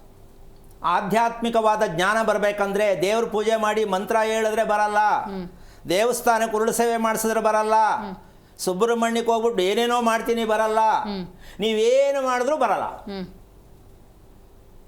ಇಲ್ಲಿ ತಂದೆ ತಾಯಿ ಮಾಡಿದಂಥ ನಿದ್ದೆ ಫಸ್ಟ್ ಫೌಂಡೇಶನ್. ಅವರಿಬ್ಬರ ನಿದ್ದೆಯ ಹಸಿವಿರುತ್ತಲ್ಲ, ನಿದ್ದೆ ಸಾಕಾಗದೆ ಪರದಾಡ್ಕೊಂಡು ನಿದ್ದೆ ಮಾಡಿರುತ್ತಲ್ಲ, ಅದು ಹಸಿವು ತಾನೆ. ಅದಕ್ಕೆ ಮಗು ನೆಗೆಟಿವ್ ಬರ್ತಕ್ಕಂಥ ಮಗು ಬರುತ್ತಲ್ಲಿ. ಈಗ ಮಗು ಬುದ್ಧಿ ಹೇಳೋದ, ನೀವು ಬುದ್ಧಿ ಹೇಳ್ಕೋಬೇಕಾ? ಏನು ಬುದ್ಧಿ ಹೇಳಿ ಏನು ಪ್ರಯೋಜನ? ನೀವು ತಪ್ಪಾಗಿ ತಡ್ಕೊಂಡಾಯ್ತು, ಮಗು ಪಡ್ಕೊಂಡಾಯ್ತು, ಇನ್ನು ತಪ್ಪೆಲ್ಲಿ ಬರುತ್ತದು? ಈಗ ಮಗು ನಮ್ಮ ಮಾತು ಕೇಳ್ತಾ ಇಲ್ಲ ಅಂತ ಶಾಸ್ತ್ರ ಕೇಳಿದ್ರೆ 22ನೇ ತಾರೀಕು ಆದಮೇಲೆ ಸರಿ ಹೋಗುತ್ತೆ, ಗುರು 9ಕ್ಕೆ ಬರ್ತಾನೆ ಅಂತ ಹೇಳ್ಬಿಟ್ರೆ ಯಾವ ಗುರು ಎಲ್ಲಿಂದ ಬಂದ, ಯಾವಾಗ ಸರಿ ಹೋಗುತ್ತಿದ್ದು? ಇದೇ ತಾನೇ ನಾವು ಮಾಡ್ತಾ ಇರೋದು ಅಲ್ವಾ? ನಾವೆಲ್ಲ ಬರೀ ಆ ಕ್ಷಣಕ್ಕೆ ಏನು ಬೇಕೋ ಅದನ್ನ ಪಾಲಿಶ್ ಮಾಡ್ತಾ ಇದ್ದೀವಿ. ಶಾಶ್ವತವಾಗಿ ಪಾಯ ಕಟ್ಟಿ ಬಿಗಿಯಾಗಿ ಕಟ್ಟಿ ಸರಿಯಾಗಿ ಅದಕ್ಕೆ ನೀರು ಉಣಿಸಿ ಕರೆಕ್ಟ್ ರೀತಿ ಮೆಟೀರಿಯಲ್ ಬಳಸಿ ಮನೆ ಕಟ್ಟಿ ಚೆನ್ನಾಗಿ ನಿಂತ್ಕೊಳ್ಳುತ್ತೆ. ನಾನು ಡಿಸೆಂಬರ್ ಹೊತ್ತಿಗೆ ಅದೇನೇ ಆಗಲಿ ಬೇಸಿಗೆ ರಾಜ ಮಕ್ಕಳು ಕರ್ಕೊಂಡು ಗೃಹಪ್ರವೇಶ ಮಾಡಬೇಕು ಅಂತ ಮನೆ ಕಟ್ಟಕ್ಕೆ ಹೋಗಬೇಡಿ. ನಾವು ಅದೇ ತಾನೇ ಮಾಡ್ತಾ ಇರೋದು. ಮಕ್ಕಳಿಗೆ ರಜಾ ಇರೋ ಟೈಮಲ್ಲಿ ಮದುವೆ ಮಾಡ್ಕೊಳ್ಳೋದು, ಮಕ್ಕಳಿಗೆ ರಜಾ ಇರೋ ಟೈಮಲ್ಲಿ ಗೃಹಪ್ರವೇಶ ಮಾಡ್ಕೊಳ್ಳೋದು, ಮಕ್ಕಳಿಗೆ ರಜಾ ಇರೋ ಟೈಮಲ್ಲಿ ಧರ್ಮಸ್ಥಳಕ್ಕೆ ಹೋಗೋದು, ಇತ್ತಾನೆ ನಾವು ಮಾಡ್ತಾ ಇರೋದು. ಅಂದರೆ ದೇವರು ಇವ್ರಿಗೋಸ್ಕರ ಕಾಯಬೇಕು. ಅದನ್ನು ಕೆಲವರು ಹೇಳ್ತಾರೆ, ದೇವರು ಕರೆಸ್ಕೋಬೇಕು ನನ್ನ. ಹೌದೌದು, ಇನ್ನೂ ಕರೆಸ್ಕೊಂಡಿಲ್ಲ ನೋಡಿ ಯಾವ ಮಟ್ಟಕ್ಕೆ ಸುಳ್ಳು ಹೇಳಿ ಬದುಕ್ತಾ ಇದೀವಿ ನಾವು ಅಂದರೆ. ಈ ರೀತಿಯಾಗಿ ಮಾತ್ರೆ ಕೈಗೆ ಕೊಟ್ಟಿದ ತಕ್ಷಣ ವಾಸಿ ಆಗತ್ತಾ ಅಂತ ಕೇಳಿದ್ರೆ ಡಾಕ್ಟ್ರೇನು ಹೇಳೋದು? ನುಂಗೆ ಇಲ್ಲ ಮಾತ್ರೆನಾ? ಹೌದು. ಡಾಕ್ಟ್ರೇ ವಾಸಿ ಆಗುತ್ತಾ? ನಾನು ಇದಕ್ಕೆ ತದ್ವಿರುದ್ಧ. ನಮ್ಮ ಆಫೀಸಲ್ಲಿ ಬಂದರೆ ಅವ್ರು ಉದ್ದಕ್ಕೂ ಬೈಕೊಂಡು ಹೋಗ್ಬೇಕು, ಹಂಗೆ ರಿಪೇರಿ ಮಾಡಿ ಆಚೆ ಕಳಿಸ್ಬಿಡ್ತೀನಿ. ಒಳ್ಳೇದಾಗತ್ತಾ ಅಂದರೆ ಹೇಳಿ ಮೇಲೆ ಅಂತೀನಿ, ಕೇಳಂಗಿಲ್ಲ ಇದನ್ನ. ಏನೇನು ದೇವ್ರ ತಥಾಸ್ತು ಮಾಡಕ್ಕೆ ನಿನಗೆ? ನಿನ್ನ ತಪ್ಪೇನಿದೆ ತಿಳ್ಕೊ, ಸರಿ ಮಾಡ್ಕೊ, ಹೌದಾನೆ? ಅದಕ್ಕೆ ಫೀಸ್ ಕೊಡು. ನಾನು ಚೂಮಂತರ ಮಾಡಲ್ಲ, ಯಾಕೆ ಅದಿಲ್ಲ ಪ್ರಪಂಚದಲ್ಲಿ.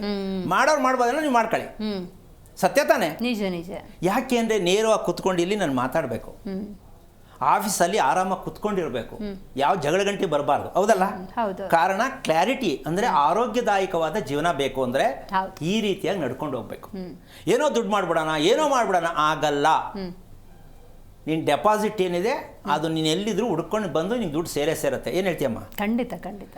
ನಾವು ಪರ್ಸಕ್ಕೆ ಹೋಗ್ಬಾರ್ದು, ದುಡ್ಡು ಬೇಕು ಅಂತ, ನೆಮ್ಮದಿ ಬೇಕು, ಆರೋಗ್ಯ ಬೇಕು, ಸಾಧ್ಯನೇ ಇಲ್ಲ. ಅದಕ್ಕೆ ನೀನು ಸತ್ಯ ಏನು ಅಂತ ತಿಳ್ಕೊಳ್ಳದೆ ಇದ್ರೆ ನೀನು ಎಲ್ಲಿವರೆಗೂ ಪರದಾಡ್ಕೊಂಡೇ ಬದುಕಬೇಕಾಗತ್ತೆ. ಹಾಗಾಗಿ ಈ ರಾತ್ರಿ ನಿದ್ದೆ ಆಧ್ಯಾತ್ಮಿಕವಾಗಿ ಬರುತ್ತೆ ಅಂದರೆ ಹಗಲಿಗೆ ಏನಾಗಾದ್ರೆ, ಹಗಲು ಲೌಕಿಕವಾಗಿರ್ತಕ್ಕಂಥ ಪ್ರಪಂಚವನ್ನು ತೋರಿಸುತ್ತೆ. ನಾನು ಹೆಂಗೆ ಬದುಕಬೇಕು, ಹೆಂಗೆ ದುಡ್ಡು ಮಾಡಬೇಕು, ಏನು ಹಗಲಲ್ಲಿ ಯೋಚನೆ ಮಾಡೋರು ಲೌಕಿಕ ಪ್ರಪಂಚಕ್ಕೆ ಹೋಗ್ತಾರೆ. ಇವರು ದುಡ್ಡು ಮಾಡೋದು ಹೆಂಗೆ? ಬುದ್ಧಿವಂತಿಕೆನಾ? ಅಲ್ಲ, ಅದು ಹೇಳ್ತೀನಿ, ಬುದ್ಧಿ ಬಳಸಿ ಯಾರು ನೆಮ್ಮದಿಯಾಗಂತೂ ಇರೋಕ್ಕಾಗಲ್ಲ. ಹೃದಯವನ್ನ ಬಳಸಿ ಬದುಕಬೇಕು, ಇದು ಸತ್ಯ. ನಿಜ ನಿಜ. ನಾವು ಹೃದಯ ಬಿಟ್ಬಿಟ್ಟು ಬುದ್ಧಿ ಬಳಸಕ್ ಹೋದಾಗ ಹೃದಯ ಅಂತಕ್ಕಂಥದ್ದು, ಮೆದುಳು ಅಂತಕ್ಕಂಥದ್ದು ಜಾಯಿಂಟ್ ಆಗಲಿಲ್ಲ ಅಂದ್ರೆ ಆಕಾಶ ಭೂಮಿ ಒಂದಾಗೋದು ಎಷ್ಟು ಸರಿನೋ ಹಾಗೆ ನಮ್ಮ ಮೆದುಳು ಮತ್ತೆ ಹೃದಯ ಅಷ್ಟೇ ಒಂದಾಗುವಂಥದ್ದೇ ಅಷ್ಟೇ ಸರಿ. ಈಗ ನಮ್ಮ ದೇಹದಲ್ಲಿರ್ತಕ್ಕಂಥ ಇವೆರಡು ಅತಿ ಮುಖ್ಯವಾದ ಭಾಗ ದೇವರು ಅಂತ ಒಪ್ಕೋಬೋದಲ್ಲ. ಈಗ ಇದನ್ನ ಬಿಟ್ಟೆ ನಾವು ಬದುಕಕ್ಕೆ ಹೋಗ್ತಾ ಇದ್ದೀವಿ. ಅದಕ್ಕೇನು ಮಾಡ್ತಾ ಇದ್ದೀವಿ, ಯಾಕೆ ಇದು ಕಾರಣ ಆಗ್ತಾ ಇದೆ ಅಂದರೆ, ಹಸಿವಿಲ್ಲದ ಸಮಯದಲ್ಲಿ ಊಟ ಮಾಡುವುದು ಮೊದಲನೆಯ ಶಾಪ. ಹೌದು, ಟೈಮ್ ನೋಡ್ಕೊಂಡು ಊಟ ಮಾಡ್ತಾರಲ್ಲ, ನಿಜ ನಿಜ. 1 ಗಂಟೆ ಆಯ್ತು. ಹಸಿವಿಲ್ಲ, ತಿನ್ನಬೇಕು, ಅಥವಾ ಅದು ಗಮ್ಮಂತದೋ ಆ ಖುಷಿಗೋ ಹೌದೌದು, ಏನೋ ಒಂದು ಇರುತ್ತೆ ಅದರಲ್ಲಿ, ಹೌದಾನೆ? ತಿನ್ಬಿಡೋಣ ತಾಳ, ಸೊ ತಿನ್ಬಿಡ್ತಾನೆ, ಹಸಿವಿಲ್ಲ. ಆಮೇಲೆ ಹಸಿವಾದಾಗ ಊಟ ಮಾಡಲ್ಲ. ಹೌದು, ಆಮೇಲೆ ಮಾಡಿದ್ರಾಯ್ತು. ಇದು ತಂದೆ ತಾಯಿ ಮಾಡಿರ್ತಕ್ಕಂಥ ದೊಡ್ಡ ಮೂರ್ಖತನ. ಮಕ್ಕಳು ಅನುಭವಿಸ್ತವೆ. ದಡ್ಡ ಮುಂಡ್ಯದು ಉಟ್ಬಿಡ್ತು ಅಂತಾನೆ, ಇವನ್ ತಲೆ ಮೇಲೆ ನೋಡ್ಕೋಬೇಕು. ಅವನಲ್ಲ ನಾನು ದಡ್ಡ ಮುಂಡ್ಯದು ವೇಸ್ಟ್ ಮುಂಡ್ಯದು ಅಂತ. ನೀನು ಮಾಡೋದು ಒಂದಾರು ಒಳ್ಳೆ ಕೆಲಸ ಮಾಡಿದ್ಯಾ? ಇಲ್ಲ. ಮತ್ತು ಒಳ್ಳೆ ಮಗು ಹೆಂಗ್ ಬರುತ್ತೆ ನಿನಗೆ? ಇದಕ್ಕೇನು ಹೇಳುತ್ತೆ ಅಂದರೆ, ಶಸ್ತ್ರಚಿಕಿತ್ಸೆಯ ಮೂಲಕ ಮಗುವನ್ನು ಪಡಿತಾ ಇರತಕ್ಕಂಥದ್ದು ಮೊದಲನೇ ದುರಂತ. ಶಸ್ತ್ರಚಿಕಿತ್ಸೆಯ ಮೂಲಕ ಮಗುವನ್ನು ಪಡೆಯುವುದಕ್ಕೆ ಭವಿಷ್ಯ ಇಲ್ಲ, ಜ್ಯೋತಿಷ್ಯ ಇಲ್ಲ, ಆದರೂ ಕಟ್ತಾ ಇದ್ದಾರೆ. ಹೌದು. ಆಮೇಲೆ ಮದುವೆ ಮಾಡುವಾಗ ನನ್ನ ಮಗಳು ಸೀಸರಿನ್ ಮಾಡಿಸ್ತಿ ಅಂತ ಯಾರು ಶಾಸ್ತ್ರ ಕೇಳ್ತಾರ? ಇಲ್ಲ. ಹುಟ್ಟು ಡೇಟ್ ಕೇಳ್ತಾನೆ, ಇವನು ಹೇಳ್ತಾರೆ, ಅದು ಅಲ್ಲಿ ಆ ಮಗುಗೆ ಅದಕ್ಕೂ ಸಂಬಂಧನೇ ಇಲ್ಲ, ಮದುವೆ ಮಾಡಿಬಿಟ್ರು. ಹೌದು. ಎಲ್ಲ ಸುಳ್ಳು ಮಾಹಿತಿನಲ್ಲೇ ಹೋಗ್ತಾ ಇರೋದು ಹೊರತು ಸತ್ಯ ಯಾವುದೂ ಆಗ್ತಾ ಇಲ್ಲ. ಆದರೆ ನಾವು ಮಾಡ್ಕೋಬೇಕಾದಿಷ್ಟೇ, ನಾವೇನು ತಿಳ್ಕೋಬೇಕಾಗಿತ್ತು ಅಂತ ಯೋಚನೆ ಮಾಡ್ತಕ್ಕಂಥ ವಿಚಾರಕ್ಕೆ ಹೋಗಬೇಕು. ಹೌದಲ್ಲ? ಅದು ಬಿಟ್ಟು ಬೇರೆ ಥರದ್ದೆಲ್ಲ ಬೇರೆಯವ್ರ ಮೇಲೆ ಹಾಕ್ಕೊಂಡು ನಾವು ತಪ್ಪಾಗಿ ಹೇಳ್ತಕ್ಕಂಥ ವಿಚಾರ ತಪ್ಪಾಗತ್ತೆ. ಅದಕ್ಕೋಸ್ಕರವಾಗಿ ನಾವು ತಂದೆ ತಾಯಿ ಮಾಡಿರ್ತಕ್ಕಂಥ ಲೆಕ್ಕಾಚಾರದಲ್ಲಿ ಆ ಮಗುವಿಗೆ ಏನೆಲ್ಲ ಅನಾರೋಗ್ಯ ಬಂದಿರುತ್ತೆ ಅನ್ನೋದು ತಂದೆ ತಾಯಿ ಊಟದ ಕ್ರಮವನ್ನು ತಪ್ಪಿಸಿರ್ತಕ್ಕಂಥ ಕಾರಣ. ಅದಕ್ಕೆ ಆ ಮಗು ತುಂಬ ಲೇಸಿಯಾಗಿ ಮಗು ಇರುತ್ತೆ.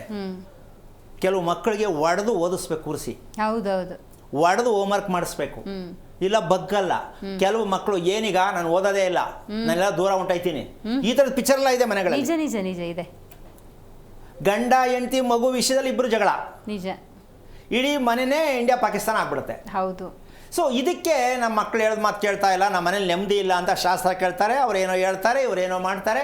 ಹೀಗಾಗಿ ನಾವು ಅಜ್ಞಾತವಾಸದಲ್ಲಿ ನರಕದಲ್ಲೇ ಬದುಕಿದ್ದೀವಿ.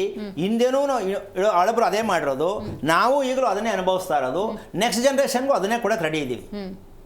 ಆದರೆ ಈಗ ಶಾಸ್ತ್ರ ಅಂತಕ್ಕಂಥ ಒಂದು ವಿಚಾರಕ್ಕೆ ಹೋದರೆ, ನಿಜವಾದ ಶಾಸ್ತ್ರ ಯಾವುದು ಅಂತ ತಿಳ್ಕೊಳ್ಳೋದಕ್ಕೆ ನಾನು ಇಷ್ಟೆಲ್ಲ ಹೇಳಬೇಕಾಯ್ತು. ನಾವು ಶಾಸ್ತ್ರ ಕೇಳಕ್ಕೆ ಹೋಗ್ತೀವಿ ಅಂದರೆ ಯಾವುದು ಶಾಸ್ತ್ರ? ಹೌದು. ಮದುವೆ ಮಾಡಕ್ಕೆ ಹೋಗಿ ಶಾಸ್ತ್ರ ಕೇಳ್ದು ಅಂತಾರೆ, ಮನೆ ಕಟ್ಟಕ್ಕೆ ಕೇಳಿ ಶಾಸ್ತ್ರ ಕೇಳ್ದು ಅಂತಾರೆ, ಮಗು ಹುಟ್ಟಕ್ಕೆ ಕೇಳಿ ಶಾಸ್ತ್ರ. ಏನು ಶಾಸ್ತ್ರದ ಅರ್ಥ ಏನು ತಿಳ್ಕೊಬೇಕಲ್ಲ? ಹೌದು. ಈಗ ಶಾಸ್ತ್ರ ಹೇಳೋರು ಕೇಳಿದ್ರೆ ಇದಕ್ಕೆ ಉತ್ತರ ಗೊತ್ತಿಲ್ಲ ಅಂತ ನಾನು ಅಂದ್ಕೋತೀನಿ. ಶಾಸ್ತ್ರ ಎಂದರೇನು? ಉತ್ತರ ಇಲ್ಲ ಅಲ್ಲಿ. ಇದ್ದಿದ್ರೆ ಅಟ್ಲೀಸ್ಟ್ ಕೊನೆ ಪಕ್ಷ ಆಲ್ಟ್ರೇಷನ್ ಮಾಡ್ತಿದ್ರೆ ಏನೋ ಅಂತ ಅನ್ಕೋತೀನಿ ನಾನು, ಅಥವಾ ಮುಚ್ಚಿಟ್ಬಿಟ್ಟವರು ಹೇಳೋದು ಯಾಕೆ ಬೇಡ ಅಂತ ಅದು ಗೊತ್ತಿಲ್ಲ ನನಗೆ. ಆದರೆ ಒಂದಂತೂ ಸತ್ಯ, ಶಾಸ್ತ್ರದ ಮೂಲ ಸತ್ಯ ಏನು ಅಂತಕ್ಕಂತಹ ಒಂದು ವಿಚಾರ, ಮಗು ಅಂತಕ್ಕಂಥದ್ದು ಸಾಯುತ್ತೆ, ಮನುಷ್ಯ ಅಂದಮೇಲೆ ಹುಟ್ಟುತ್ತೆ ಸಾಯುತ್ತೆ ಅಂತ ಹೇಳ್ತಾ ಇದೀವಮ್ಮ. ಯಾಕೆ ಪದೇ ಪದೇ ಹುಟ್ಟಬೇಕು, ಪದೇ ಪದೇ ಸಾಯ್ಬೇಕು ಅನ್ನೋ ಪ್ರಶ್ನೆ ಉತ್ತರ ಬೇಕಲ್ಲ? ಖಂಡಿತ. ಹುಡ್ತೀವಿ ಸಾಯ್ತೀವಿ, ಹುಡ್ತೀವಿ ಸಾಯ್ತೀವಿ, ಯಾಕೆ? ಅದು ದೇವ್ರು ಮಾಡಿರೋದಂತೆ, ತಗೊಂಡು ಎಲ್ಲ ದೇವ್ರ ಮೇಲೆ ಹೇಳ್ಬಿಡೋದು. ಪದೇ ಪದೇ ಪುನರಪಿ ಜನನಂ ಪುನರಪಿ ಮರಣಂ ಹೇಳ್ಬಿಟ್ಬಿಟ್ಬಿಟ್ರು ಕೈನ. ಅದು ಸತ್ಯ ಏನು ಹೇಳಿಲ್ಲ. ಯಾಕೆ ಅದು ಹುಡ್ತೀವಿ, ಪದೇ ಪದೇ ಯಾಕೆ ಹುಡ್ತೀವಿ ಅಂದರೆ, ಸಾಲ ತೀರಿಸಿಲ್ಲ, ಬ್ಯಾಂಕ್ ಲೋನ್ ತಗೊಂಡ್ಬಿಟ್ಟಿದ್ದೀವಿ, ನೋಟಿಸ್ ಕಳಿಸಿದ್ರು, ಹೋಗ್ಲಿಲ್ಲ, ಅವರೇ ಪೊಲೀಸ್ ಕಳಿಸ್ತಾರೆ. ಹೌದಲ್ಲ? ಹಾಗೆ ಮಗುನೇ ಪೊಲೀಸು. ನೀವು ಅಜ್ಞಾನಿಗಳು, ನಿಮಗೆ ಈಗ ಸತ್ಯವನ್ನು ತಿಳಿಸಲಿಕ್ಕೆ ನಾನು ಈ ಮೂಲಕವಾಗಿ ಜನನವಾಗಿದ್ದೀನಿ, ತಿಳ್ಕೊಳ್ರೋ ಮೂರ್ಖರ ಅಂತ ಮಗು ಕೈ ಹಿಡ್ಕೊಂಡು ಬರುತ್ತೆ ತಾಯಿ ಗರ್ಭದಿಂದ. ಇಲ್ಲಿ ಯಾರು ಹಿಡಿಸಿಲ್ಲ ತಾನೇ ಮಗುನೇ, ಕೈ ಹಾಗೆ ಇಟ್ಕೊಂಡಿದೆಯಲ್ಲ. ಇದೇ ರೀ ಕಾಣದ ದೇವರು ಅಂತೀವಲ್ಲ, ನಮಗೆ ತಿಳಿಯದೆ ಮಾಯೆ ಅಂತೀವಲ್ಲ, ಇದೇನೆ. ಆ ಮಗು ಹುಟ್ಟಿದ ತಕ್ಷಣ ತಾಯಿ ಹತ್ರ ಹಾಲು ಕುಡಿಯೋದು ಯಾರು ಹೇಳ್ಕೊಡಲ್ಲ. ಹೌದು. ಅದಲ್ಲ, ಎಷ್ಟು ಸತ್ಯ ಇದೆ. ಇದಕ್ಕೆ ಮೀರಿ ಭಗವಂತ ನಿಮ್ಗೆ ಎಲ್ಲಿ ತೋರಿಸ್ಬೇಕು? ಕಿರೀಟ ಹಾಕೊಂಡು ನಾನೇ ದೇವರು ಅಂತ ಹೇಳಕ್ಕಾಗತ್ತಾ? ಪ್ರತಿ ಒಂದು ಕ್ಷಣದಲ್ಲೂ, ಪ್ರತಿ ಪದಾರ್ಥದಲ್ಲೂ, ಪ್ರತಿ ಕೆಲಸದಲ್ಲೂ, ಪ್ರತಿ ವ್ಯಕ್ತಿಯಲ್ಲೂ ಭಗವಂತ ಇದ್ದಾನೆ ಅಂತ ಒಪ್ಕೊಂಡ ಮೇಲೆ ತಪ್ಪು ಎಲ್ಲಾಗಿದೆ ಅಂತಕ್ಕಂಥ ಲೆಕ್ಕಾಚಾರ. ಕೊನೆ ವಿಷಯ, ಒಂದು ವಿಚಾರ ಏನಾಗತ್ತೆ ಅಂತಕ್ಕಂಥದ್ದು, ಆತ್ಮ ಅನ್ನೋದು ನಮ್ಮಲ್ಲಿದೆ. ಹೌದಾ? ಈ ಆತ್ಮ ಅನ್ನೋದು ಯಾವುದೇ ಕಾರಣಕ್ಕೂ ತಪ್ಪು ಸರಿ ಒಳ್ಳೆಯದು ಕೆಟ್ಟದ್ದು ಆತ್ಮಕ್ಕಿಲ್ಲ, ಅದೇ ಭಗವಂತ. ಹಾಗಿದ್ದ ಮೇಲೆ ಈ ದೇಹದಲ್ಲಿ ಭಗವಂತ ಇದ್ದಾನೆ ಅಂತ ಒಪ್ಕೊಂಡಿದ್ದೀವಿ. ಭಗವಂತ ದೇಹದಲ್ಲಿರಬೇಕಾದ್ರೆ ಯಾಕೆ ನೀನು ಅನುಭವಿಸ್ತಾ ಇದೆಯಾ ಹಾಗಾದ್ರೆ? ಹೌದಲ್ಲ? ನಿಜ ನಿಜ. ದೇಹದಲ್ಲಿ ಭಗವಂತ ಇದ್ದಾನೆ, ಇಲ್ಲಿದ್ದಾನೆ ಏನೋ ಒಂದು ಹೇಳ್ತಾರೆ. ಹೌದು. ಸರಿ, ಹಂಗಿದ್ಮೇಲೆ ಕಷ್ಟ ಯಾಕೆ ಬಂತು ನಿನಗೆ? ದೇವರೇ ನಿನ್ನೊಳಗಡೆ ಇರಬೇಕಾದ್ರೆ ಯಾಕೆ ಕಷ್ಟ ಬಂತು? ಇದು ಸೈನ್ಸಲ್ಲಿ ಕೆಲವು ಪ್ರಶ್ನೆಗಳಾಗ್ತಾರೆ. ಹೌದೌದು. ದೇವರು ಇದ್ಮೇಲೆ ನಿಮ್ಗೆ ಯಾಕೆ ಕಟ್ಟದಾಯ್ತು? ಆದರೆ ಅರಿವಿಲ್ಲದೆ ಕೇಳುವಂಥ ಪ್ರಶ್ನೆಗಳದು. ಅದಕ್ಕೆ ಅರ್ಥ ಏನು ಅಂದರೆ, ಸಾವಿನಲ್ಲಿ ಆತ್ಮ ದೇಹವನ್ನು ತ್ಯಜಿಸುತ್ತೆ. ಅದೇ ಋಣ. ಯಾವುದು ಋಣಶೇಷ? ಯಾವುದು ಕರ್ಮ? ಯಾವುದು ಅಂದರೆ ಆ ಆತ್ಮ ಯಾವಾಗ ದೇಹವನ್ನು ತ್ಯಜಿಸುತ್ತೆ ಅಂದರೆ ಅಲ್ಲಿವರೆಗೂ ಆ ಡೆಪಾಸಿಟ್ ಅವನು ಏನೇನು ನಡ್ಕೊಂಡಿದ್ದ, ಏನು ಮಾಡಿದ್ದ, ಎಷ್ಟು ಹಿಂಸೆ ಪಟ್ಟಿದ್ದ, ಅದೇ ಋಣ. ಆ ಋಣವನ್ನು ಬಕೆಟಲ್ಲಿ ತುಂಬ್ಕೊಂಡಿರುತ್ತೆ. ಅರ್ಥ ಆಗಲಿ ಅಂತ ಹೇಳ್ತಾ ಇದ್ದೀನಿ. ಆ ಋಣವನ್ನು ಬಕೆಟಲ್ಲಿ ತುಂಬ್ಕೊಂಡಿರುತ್ತೆ ಆತ್ಮ. ಇನ್ನೊಂದು ಋಣ, ಹೊಸದಾಗಿ ಮಗು ಹುಟ್ಟಬೇಕಲ್ಲ, ಆ ಋಣವೇ ಆ ಸಮಯ, ಆ ಮಗುವಿನ ಸಮಯ. ಹಳೆಯದು ಬ್ಯಾಲೆನ್ಸು ಅಲ್ಲಿಗೆ ತೆಗೆದು ಹಾಕೋದು ಆಕತ್ತೆ.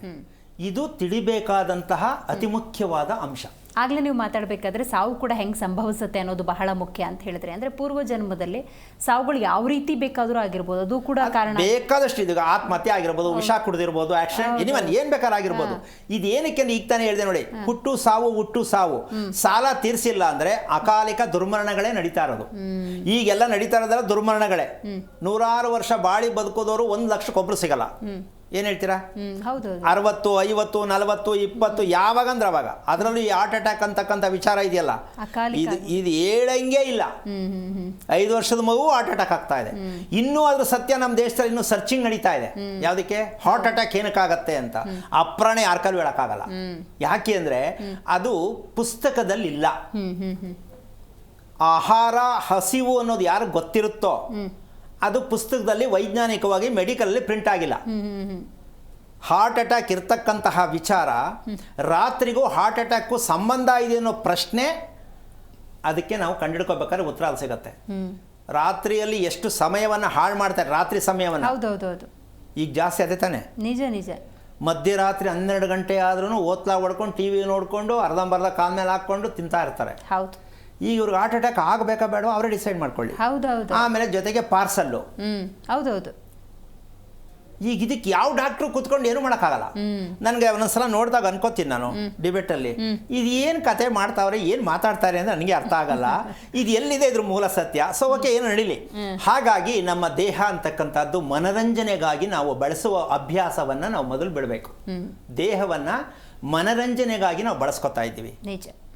ಈ ಮನರಂಜನೆಗಾಗಿ ನಾವು ಬಳಸೋದು, ಬೇಜಾರಾಯಿತು ಸಿನಿಮಾಕ್ಕೆ ಹೋದ್ರಿ, 3 ಗಂಟೆ ಕೂತಿದ್ರಿ, ಆಮೇಲೆ ಮತ್ತೇನು ಮನೆಗೆ ಬಂದ್ರಿ, ಮತ್ತೆ ಅದೇ ಅನುಭವಿಸ್ತೀರಾ. ಇನ್ನೂ ಜಾಸ್ತಿ ಬೇಜಾರಾಯಿತು, ತಿರುಪತಿಗೆ ಹೋಗ್ತೀರಾ, ಧರ್ಮಸ್ಥಳಕ್ಕೆ ಹೋಗ್ತೀರಾ, ಮತ್ತೆ ಎಲ್ಲಿಗೆ ಬರ್ತೀರಾ, ಮನೆಗೆ ಬರ್ತೀರಾ, ಮತ್ತದೇನೆ ಚೇಂಜ್ ಹೆಂಗಾದ್ರಿ ನೀವು. ಹಾಗಿರಬೇಕಾದ್ರೆ ಇದೆಲ್ಲ ಮೂಲ ಸತ್ಯವನ್ನು ತಿಳ್ಕೊಬೇಕಂದ್ರೆ ನಾವು ಉತ್ತರಾಯಣ ಅಂತಕ್ಕಂಥದ್ದನ್ನು, ದಕ್ಷಿಣಾಯನ ಅಂತಕ್ಕಂಥದ್ದನ್ನು ನಾವು ಕೇಳುವಂಥವರು ಇದರ ಮೂಲ ಸತ್ಯವನ್ನು ನಾವು ತಿಳ್ಕೊಳ್ಳೋದಕ್ಕೆ ಪ್ರಯತ್ನ ಪಟ್ಟರೆ, ಉತ್ತರಾಯಣ ದಕ್ಷಿಣಾಯಣದ ಮೂಲ ಸತ್ಯವನ್ನು ಈಗ 6 ತಿಂಗಳು, 6ನೇ ತಿಂಗಳಿಂದ 12ನೇ ತಿಂಗಳವರೆಗೂ ಚೌಲ್ಟ್ರಿ ಬಂದ್ ಮಾಡಬೇಕಾಗತ್ತೆ. ನೀವು ಹೇಳುವಂತ ಇದನ್ನು ತಿಳ್ಕೊಳ್ಳೋಕೆ ಹೋದ್ರೆ 6 ತಿಂಗಳು ಕಂಪ್ಲೀಟ್ ಎಲ್ಲ ಇಲ್ಲವೇ ಇಲ್ಲ, ಯಾವುದು ಫಂಕ್ಷನ್ನೇ ಇಲ್ಲ. ಈಗ ಎಷ್ಟು ಜನ ನನಗೆ ಓಡಿಸ್ಕೊಂಬರ್ತಾರೋ ಗೊತ್ತಿಲ್ಲ. ನಿಜ. ಹೌದಲ್ಲ? ಹೌದು. ಆದ್ರೆ ನೀವು ಮಾಡ್ತಿರೋದೆಲ್ಲ ತಪ್ಪು. ಆಮೇಲೆ ಒಳ್ಳೇದಾಗಲಿ ಅಂತ ಶಾಸ್ತ್ರ ಕೇಳ್ತೀರಾ. ಅದಕ್ಕೆ ನಾನು ಏನು ತೀರ್ಮಾನ ಮಾಡಿದೆ ಅಂದರೆ, ಯಾರು ಅದನ್ನು ತಿಳ್ಕೋಬೇಕು ಅನ್ನೋ ಆಸಕ್ತಿ ಇರೋರು ಕರೆ ಮಾಡಿ ಬನ್ನಿ ಹೇಳ್ಕೊಡೋಣ. ಸೊ ಒಮ್ಮನ ಉಪಕತೆ ಕೇಳ್ಕೊಂಡು ನನಗೆ ಒಳ್ಳೇದಾಗಲಿಲ್ಲ, ನನಗೆ ಮದುವೆ ಆಗಲಿಲ್ಲ, ಈ ಕತೆ ಕೇಳ್ಕೊಂಡು ನಾನು ಕಾರ್ಯಕ್ರಮ ಮಾಡೋಕ್ಕೆ ನನಗೆ ಇಷ್ಟನೇ ಇಲ್ಲ ಅಂತ ನಾನು ಮೊನ್ನೆ ಕೂಡ ಹೇಳಿದೆ. ಕಾರಣ ಏನಂದರೆ, ಬರೀ ಅದನ್ನೇ ಕೇಳ್ತಾರೆ, ನಾನು ಅದನ್ನೇ ಹೇಳಬೇಕು. ಅದಕ್ಕೆ ಇದಕ್ಕೊಂದು ಫೈನಲ್ ಕ್ಲೈಮ್ಯಾಕ್ಸ್ ತಂದುಬಿಡ್ಬೇಕು ಅಂತ ಈ ತೀರ್ಮಾನಕ್ಕೆ ಬಂದಿದ್ದೀನಿ. ಎಲ್ಲ ಬಂದ್ಬಿಡಿ ದುಡ್ಡು ಹಿಡ್ಕೊಂಡು ಕೈಲಿ ಬೇಡ, ಕೈಲಿ ಹಿಡ್ಕೊಂಬನ್ನಿ, ತುಂಬಾನೇ ಹಿಡ್ಕೊಂಬನ್ನಿ, ನಾವು ತುಂಬಾನೇ ಹೇಳ್ಕೊಡ್ತೀವಿ. ಖಂಡಿತ ಗೊತ್ತಾಯ್ತು. ಹೌದಲ್ಲ? ಅರ್ಧಂಬರ್ಧ ಹೇಳ್ಕೊಡಲ್ಲ, ನೀವು ಅರ್ಧಂಬರ್ಧ ದುಡ್ಡು ಕೊಡಬೇಡಿ. ಇದು ನಮ್ಮ ಕಂಡೀಷನ್. ಹೌದು ತಾನೆ? ಯಾಕೆ ಅಂತಂದ್ರೆ, ಇದನ್ನ ಯಾಕೆ ಓಪನ್ ಮಾಡಿ ಹೇಳ್ತಾ ಇದ್ದೀನಿ ಅಂದರೆ, ಹಣ ಸಂಪಾದನೆ ಮಾಡಬೇಕು ಪ್ರತಿಯೊಬ್ಬರಿಗೂ ಆಸೆ ಇದೆ, ಇನ್ಕ್ಲೂಡಿಂಗ್ ನಂದು ಸೇರಿ ಹೇಳ್ತೀನಿ. ಆದರೆ ಆ ಆಸೆ ಅಂತಕ್ಕಂಥದ್ದು ಇದೆಯಲ್ಲ, ಹಣ ಕೊಡುವ ವ್ಯಕ್ತಿ ಬಗ್ಗೆನೂ ಆಸೆ ಇರಬೇಕು. ನಾವು ಹಣ ಈಸ್ಕೊಳ್ಳೋಕೆ ಆಸೆ ಇದೆ, ಬಟ್ ಕೊಡೋ ವ್ಯಕ್ತಿ ಬಗ್ಗೆ ನಮಗೂ ಆಸೆ ಇರಬೇಕು. ಆ ವ್ಯಕ್ತಿಗೆ ಏನಾದ್ರು ಒಂದು ಬದಲಾವಣೆ ಆಗಬೇಕು ಅಂತ. ಏನು ಹೇಳ್ತೀಯ? ಹೌದಲ್ಲ? ಇದು ಆರೋಗ್ಯದಾಯಕವಾದ ಸಂಪಾದನೆ. ಹೌದು. ನಾವು ಸೇಫ್, ನೀವು ಸೇಫ್, ವಿನ್ ವಿನ್. ಎಸ್. ಅದಕ್ಕೋಸ್ಕರವಾಗಿ 25 ಜನ ಬರೋದು ಬೇಡ, ವಾರಕ್ಕೆ 4 ಜನ ಬನ್ನಿ ಸಾಕು, ನನಗೆ ತೊಂದರೆ ಇಲ್ಲ. ಅವ್ರ ಬದುಕಲ್ಲೂ ಬದಲಾವಣೆ ಆಗ. ಎಸ್. ಆ 4 ಜನ 40 ಜನಕ್ಕೆ ಒಳ್ಳೇದಾಗ್ಲಿ. ನಿಜ ನಿಜ. ನಾವು 40 ಜನ ಕರ್ಕೊಂಡು ಒಬ್ರಿಗೂ ಒಳ್ಳೇದಾಗಲಿಲ್ಲ ಅಂದರೆ ನಾವು ಅದು ವಿಚಾರ ಮಾಡಿ ತುಂಬ ತಪ್ಪಾಗತ್ತೆ. ಇದೇ ಒಂದು ಶಾಪ. ನಿಜ. ಯಾಕೆಂದರೆ ಏನೇ ಆಗಲಿ ಪೂಜೆ ಮಾಡಬೇಕು, ದೇವ್ರನ್ನ ಹುಡ್ಕೊಂಡು ಹೋಗ್ಬೇಕು, ನಾವು ಅದು ಮಾಡಬೇಕು ಇದು ಮಾಡಬೇಕು ಅನ್ನೋ ಸರ್ಕಸ್ನ ದಯವಿಟ್ಟು ಬಿಟ್ಟು ನಮ್ಮ ದೇಹದ ಸತ್ಯವನ್ನು ನಾವು ಅರ್ಥ ಮಾಡ್ಕೋಬೇಕು, ಮನಸ್ಸಿನ ಸತ್ಯವನ್ನು ಅರ್ಥ ಮಾಡ್ಕೋಬೇಕು ಅಂತಕ್ಕಂಥ ಕಾರ್ಯಕ್ರಮದೇ ಆರೋಗ್ಯ ರಹಸ್ಯ. ಇನ್ನೊಮ್ಮೆ ಹೇಳ್ತಾ ಇದ್ದೀನಿ, ಕಾರ್ಯಕ್ರಮಕ್ಕೆ ಕರೆ ಮಾಡಬೇಕಾದ್ರೆ ಈಗ 2 ವರ್ಷದ ಮಗು ಈಗ ಹುಟ್ಟಿತು, ಈ ಕತೆಗಳು ಕೇಳಿ ಹೇಳಿ ನಾನು 10-12 ವರ್ಷದಿಂದ ಹೇಳಿ ಸಾಕಾಗೋಗಿದೆ, ಇದು ಓಪನ್ ಆಗ್ತಾ ಇಲ್ಲ. ಸೊ ಈ ಥರ ಕತೆ ಹೇಳ್ಕೊಂಡು ಕೂತ್ಕೊಳ್ಳೋಕೆ ನಾನು ರೆಡಿ ಇಲ್ಲ. ವೈಜ್ಞಾನಿಕವಾಗಿ ಬನ್ನಿ ಗುರುಗಳೇ, ನಾನು ಮನುಷ್ಯ ಅಂತ ಹುಟ್ಟಿದ ಮೇಲೆ ನಮ್ಮ ಮಗುನ ಹೇಗೆ ಬೆಳೆಸಬೇಕು, ನಾವೇನು ತಪ್ಪು ಮಾಡಿದ್ದೀವಿ, ಮದುವೆ ಅಂತ ಮಾಡ್ಕೋಬೇಕಾದ್ರೆ ಮದುವೆ ಸತ್ಯ ಏನು ತಿಳ್ಕೋಬೇಕು, ಬನ್ನಿ ಮಾತಾಡೋಣ, ಕೇಳಿ ಪ್ರಶ್ನೆನ. ಇದು ಇನ್ನು ಮೇಲೆ ಪ್ರತಿಯೊಬ್ಬರು ಅರ್ಥ ಮಾಡ್ಕೊಂಡು ಕರೆ ಮಾಡಿ. ಯಾವ ಕಾರಣಕ್ಕೂ ಏನೇನೋ ವಿಚಾರಗಳನ್ನ ತಂದು ಸಮಯವನ್ನು ವ್ಯರ್ಥ ಮಾಡದೆ ನೀವೆಲ್ಲ ಬುದ್ಧಿವಂತರಾಗಬೇಕು, ಜ್ಞಾನವಂತರಾಗಬೇಕು. ಅಂದರೆ ಈ ವಿಚಾರಗಳನ್ನ ತಿಳಿತಾ ಹೋಗಿ ನಿಮ್ಮ ಸತ್ಯವನ್ನು, ಯಾಕೆಂದರೆ 34 ವರ್ಷ ಆದರೂ ಮದುವೆಗಳಾಗ್ತಾ ಇಲ್ಲಮ್ಮ ಜನಗಳಿಗೆ. ಅಪ್ಪ ಅಮ್ಮನ ಕೊಲೆ ಮಾಡೋ ಮಟ್ಟಕ್ಕೆ ಮಕ್ಕಳು ರೆಡಿ ಆಗ್ತಾ ಇದ್ದಾರೆ. ನಿಜ. ಈ ಸತ್ಯವನ್ನು ಪ್ರತಿಯೊಬ್ಬರು ಅರ್ಥ ಮಾಡ್ಕೊಳ್ಳಿ. ಹೆಣ್ಣಾಗಲಿ ಗಂಡಾಗಲಿ ಮದುವೆ ಆಯ್ತಾ ಇಲ್ಲ, ನೀವು ಶಾಸ್ತ್ರ ಕೇಳಿ ಕೇಳಿ ಕೇಳಿ ಯಾವ ಮಕ್ಕಳಿಗೂ ಮದುವೆ ಮಾಡ್ತಾ ಇಲ್ಲ ನೀವು. ಆ ಕಾರಣದಿಂದಾಗಿ ತಡವಾಗಿ ಮದುವೆ ಯಾಕೆ ಅಂದರೆ ಅದು ನಿಮ್ಮದೇ. ಮಕ್ಕಳ ಮೇಲೆ ಹಾಕಬೇಡಿ, ನನ್ನ ಮಗಳಿಗೆ ಯಾಕೆ ಮದುವೆ ಆಗ್ತಾ ಇಲ್ಲ, ನನ್ನ ಮಗನಿಗೆ ಯಾಕೆ ಮದುವೆ, ಅದು ನಿಮ್ಮದೇ ತಪ್ಪು ಅಲ್ಲಿದೆ. ನೀವು ತಿಳ್ಕೊಂಡಿಲ್ಲ, ಶಾಸ್ತ್ರ ಕೇಳ್ಕೊಂಡು ಗುರು ಬರ್ತಾನೆ, ಅವಾಗ ಬರ್ತಾನೆ, ಈಗ ಬರ್ತಾನೆ ಅಂದ್ಕೊಂಡು ಅವ್ರು ಹೇಳ್ತಾವ್ರೆ, ನೀವು ಕೇಳ್ತಾ ಇದ್ದೀರಾ. ಈ ಸತ್ಯವನ್ನು ಅರ್ಥ ಮಾಡ್ಕೋಬೇಕು ಅಂದರೆ ನೀವು ಒಂದಂತೂ ಅರ್ಥ ಮಾಡ್ಕೋಬೇಕು. ಏನು ಅಂದರೆ ದಿನಚರಿಯಲ್ಲಿ ಹಳಬರದು ಕತೆ ಆಯಿತು, ಇನ್ನು ಮುಂದಕ್ಕಾದರೂ ನಮ್ಮ ಮಕ್ಕಳನ್ನು ನಾವು ಸರಿಯಾದ ರೀತಿ ತಿಳ್ಕೋಬೇಕಂದ್ರೆ ಮಗು ಹುಟ್ಟಿದ ನಕ್ಷತ್ರ ಭವಿಷ್ಯವನ್ನು ಹೇಳುತ್ತೆ ಅಂತ ತಿಳ್ಕೊಳ್ಳೋದನ್ನು ದಯವಿಟ್ಟು ಬಿಟ್ಟರೆ ಪ್ರಪಂಚಾದ್ಯಂತ ಹೇಳ್ತೀನಿ ನಾನು ವಿಷಯನ. ನಾವೆಲ್ಲ ತಿಳ್ಕೊಂಡದ್ದು ನಕ್ಷತ್ರ ಏನು ಅಂದರೆ ಮಗುವಿನ ಭವಿಷ್ಯ ಇರುತ್ತೆ ಅಂತ. ಈ ಸುಳ್ಳು ಸುದ್ದಿಯನ್ನು ಹಬ್ಬಿಸಿರೋತಕ್ಕಂಥ ವಿಚಾರ ನಮಗೆ ಬೇಡ. ಈ ಸುಳ್ಳು ಸುದ್ದಿಯನ್ನು ಇಂದಿಗೆ ಬಿಟ್ಟು ನಕ್ಷತ್ರ ಇರತಕ್ಕಂಥದ್ದು ಮಗುವಿನ ಭವಿಷ್ಯ ಅಲ್ಲ, ಮಗುವಿನ ಮನಸ್ಸು, ಮಗುವಿನ ದೇಹ ಏನಾಗಿದೆ ಅನ್ನೋ ತಿಳಿಸ್ತಕ್ಕಂಥದ್ದೇ ನಕ್ಷತ್ರದ ಮೂಲ ಸತ್ಯ. ಸಾಕಲ್ಲ? ನಕ್ಷತ್ರ ಅನ್ನೋದು ಹೆಸರಿಡಕ್ಕೆ ಅಲ್ಲ, ಭವಿಷ್ಯ ಹೇಳಕ್ಕೆ ಅಲ್ಲ. ಮತ್ತು ಈವರೆಗೂ ಹೇಳಿರೋರು ಅವ್ರನ್ನೇ ನೀವು ಕೇಳ್ಕೋಬೇಕು. ಹೌದು, ನಾವು ಅದರ ಬಗ್ಗೆ ಏನು ಹೇಳಲಿಕ್ಕಾಗಲ್ಲ. ಹಾಗಾಗಿ ಪ್ರತಿಯೊಬ್ಬರು ಕೂಡ ಜ್ಞಾನವಂತರಾಗಬೇಕು ಅಂದರೆ ರಾತ್ರಿಯನ್ನು ಎಷ್ಟು ಚೆನ್ನಾಗಿ ಅನುಭವಿಸಿದ್ದೀರೋ, ನಿಮ್ಮ ಮಕ್ಕಳನ್ನು ಎಷ್ಟು ಮಟ್ಟಕ್ಕೆ ಬೇಗ ಮಲಗಿಸೋ ಅಭ್ಯಾಸ ನೀವು ಕಲಿಸ್ತೀರೋ, ನೀವು ರಾತ್ರಿ ಹೋಮ್ವರ್ಕ್ ಮಾಡಿಸ್ಕೊಂಡು ರಾತ್ರಿಯೇ ಕೂತ್ಕೊಂಡು ನೀವು ನಿದ್ಗೆಟ್ಕೊಂಡು ಮಕ್ಕಳಿಗೆ ಮಾಡಿಸ್ತಾ ಇರ್ತಕ್ಕಂಥ ಅವಿದ್ಯೆ, ಅದು ವಿದ್ಯೆ ಎಲ್ಲ ಅವಿದ್ಯೆ, ಅದು ಅಜ್ಞಾನದ ವಿದ್ಯೆ. ಅದು ಮಕ್ಕಳಿಗೆ ಭವಿಷ್ಯಕ್ಕೆ ಓದು ಬರಹ ಒಂದಿದ್ರೆ ಸಾಕು ಅಂತ ತಿಳ್ಕೊಳ್ತಕ್ಕಂಥ ವಿಚಾರ ಇದೆಯಲ್ಲ, ಅದನ್ನು ದಯವಿಟ್ಟು ಪಕ್ಕಕ್ಕಿಟ್ಟು ಮಕ್ಕಳಿಗೆ ರಾತ್ರಿ ನಿದ್ದೆ ಮಾಡುವುದನ್ನು, ದೊಡ್ಡವರೇ ಮನೆಗೆ ಹೋಗಿರಲ್ಲ, ಮಕ್ಕಳಿಗೆ ಹೇಳ್ತಾರೆ ಇವರು, ಇವರೇ ಮಧ್ಯರಾತ್ರಿಗೆ ಹೋಗ್ತಾರೆ ಅಲ್ವಾ. ಹಾಗಾಗಿ ಪ್ರತಿಯೊಬ್ಬರು ಪ್ರಯತ್ನ ಮಾಡಿ. ಮಕ್ಕಳ ಭವಿಷ್ಯ ಯಾವುದರಲ್ಲಿದೆ ಅಂದರೆ ನೀವು ರಾತ್ರಿ ಅಭ್ಯಾಸವನ್ನು ಮಕ್ಕಳಿಗೆ ಏನು ಮಾಡಿಸ್ತೀರೋ, ನೀವೇನು ಮಾಡಿದ್ದೀರೋ ಇದನ್ನು ಪರಿವರ್ತನೆ ಮಾಡ್ಕೊಳ್ತಕ್ಕಂಥದ್ದೇ ನೀವು ಜ್ಞಾನತ್ವ, ಆಧ್ಯಾತ್ಮಿಕ, ಭಗವಂತ ಇದೆಲ್ಲವೂ ಹಿಂದೆ ಆಗಿರೋ ತಪ್ಪನ್ನು ಈಗ ಸರಿ ಮಾಡ್ತಕ್ಕಂಥದ್ದೇ ಮಗು ಹುಟ್ಟಿದ ಸಮಯವಾಗಿದೆ. ನಿಮ್ಮವ್ರು ಯಾರ್ಯಾರು ಹೆಂಗೆ ಅನ್ನೋದಕ್ಕಿಂತ ಈ ಮಗು ಹಿಂದೆ ಯಾವ ರೀತಿ ಸತ್ತಿತ್ತು, ಆ ಸತ್ತಿರೋ ಮಗುನೇ ಈ ಸಮಯದಲ್ಲಿ ಹುಟ್ಟಿದೆ, ಅದಕ್ಕೆ ನಾವು ಅದನ್ನು ರಿಪೇರಿ ಮಾಡಬೇಕು ಅಂತ ನಿಮ್ಮೆಲ್ಲರಿಗೂ ಅರ್ಥ ಆಗುತ್ತೆ ಅಂತ ಹೇಳ್ತಾ ಕಾರ್ಯಕ್ರಮ ಮುಗಿಸ್ತಾ ಇದ್ದೀನಿ. ಜೈ ಶ್ರೀರಾಮ್. ವೀಕ್ಷಕರೇ, ಕರ್ಮಣ್ಯವಾಧಿಕಾರಸ್ಥೆ ಮಾಫಲೇಶು ಕದಾಚನ ಅಂತ ಕರೀತಾರೆ. ಅಂದರೆ ಒಬ್ಬ ಮನುಷ್ಯನ ಉನ್ನತಿ ಮತ್ತು ಅವನತಿಗೆ ಅವನ ಮನಸ್ಸು ಎಷ್ಟರ ಮಟ್ಟಿಗೆ ಕಾರಣ ಅನ್ನೋದು ಈ ಒಂದು ವಾಕ್ಯದ ಅರ್ಥ. ಅಂದರೆ ಯಾವುದೇ ಒಬ್ಬ ವ್ಯಕ್ತಿ ಉನ್ನತ ಮಟ್ಟಕ್ಕೆ ಹೋಗಬೇಕು ಅಥವಾ ಕೆಳಮಟ್ಟಕ್ಕೆ ಹೋಗಬೇಕು ಅನ್ನೋದಾದರೆ ಅವನ ಪೂರ್ವಜನ್ಮದ ಸುಕೃತ ವಿಚಾರಗಳು ಎಷ್ಟರ ಮಟ್ಟಿಗೆ ಕಾರಣ ಆಗುತ್ತೆ ಅನ್ನೋದು ಇವತ್ತಿನ ಆರೋಗ್ಯ ರಹಸ್ಯ ಕಾರ್ಯಕ್ರಮದಲ್ಲಿ ನೀವೆಲ್ಲರೂ ಕೂಡ ತಿಳ್ಕೊಂಡಿದ್ದೀರಿ ಅಂತ ಭಾವಿಸ್ತಾ ಇವತ್ತಿನ ಕಾರ್ಯಕ್ರಮವನ್ನು ಮುಗಿಸೋಣ. ನೋಡ್ತಾ ಇರಿ ಜಿ ಕನ್ನಡ ನ್ಯೂಸ್, ಸತ್ಯವೇ ಸುದ್ದಿಯ ಜೀವಾಳ. ಹೆಚ್ಚಿನ ಮಾಹಿತಿಗಾಗಿ ಸಂಪರ್ಕಿಸಿ ಶ್ರೀಮಾನ್ ಶ್ರೀ ಪುರುಷೋತ್ತಮ್ ದೇಶಿಕ್ ಗುರೂಜಿ, ಶ್ರೀ ಧರ್ಮ ಮಾರ್ಗ ಕಚೇರಿ, ಸಂಖ್ಯೆ 532, ಮಲಥಳ್ಳಿ ಮುಖ್ಯ ರಸ್ತೆ, ಬೆಂಗಳೂರು 560056. ಸಂಪರ್ಕಿಸಿ 9108258834, 8618915231, 9019494937,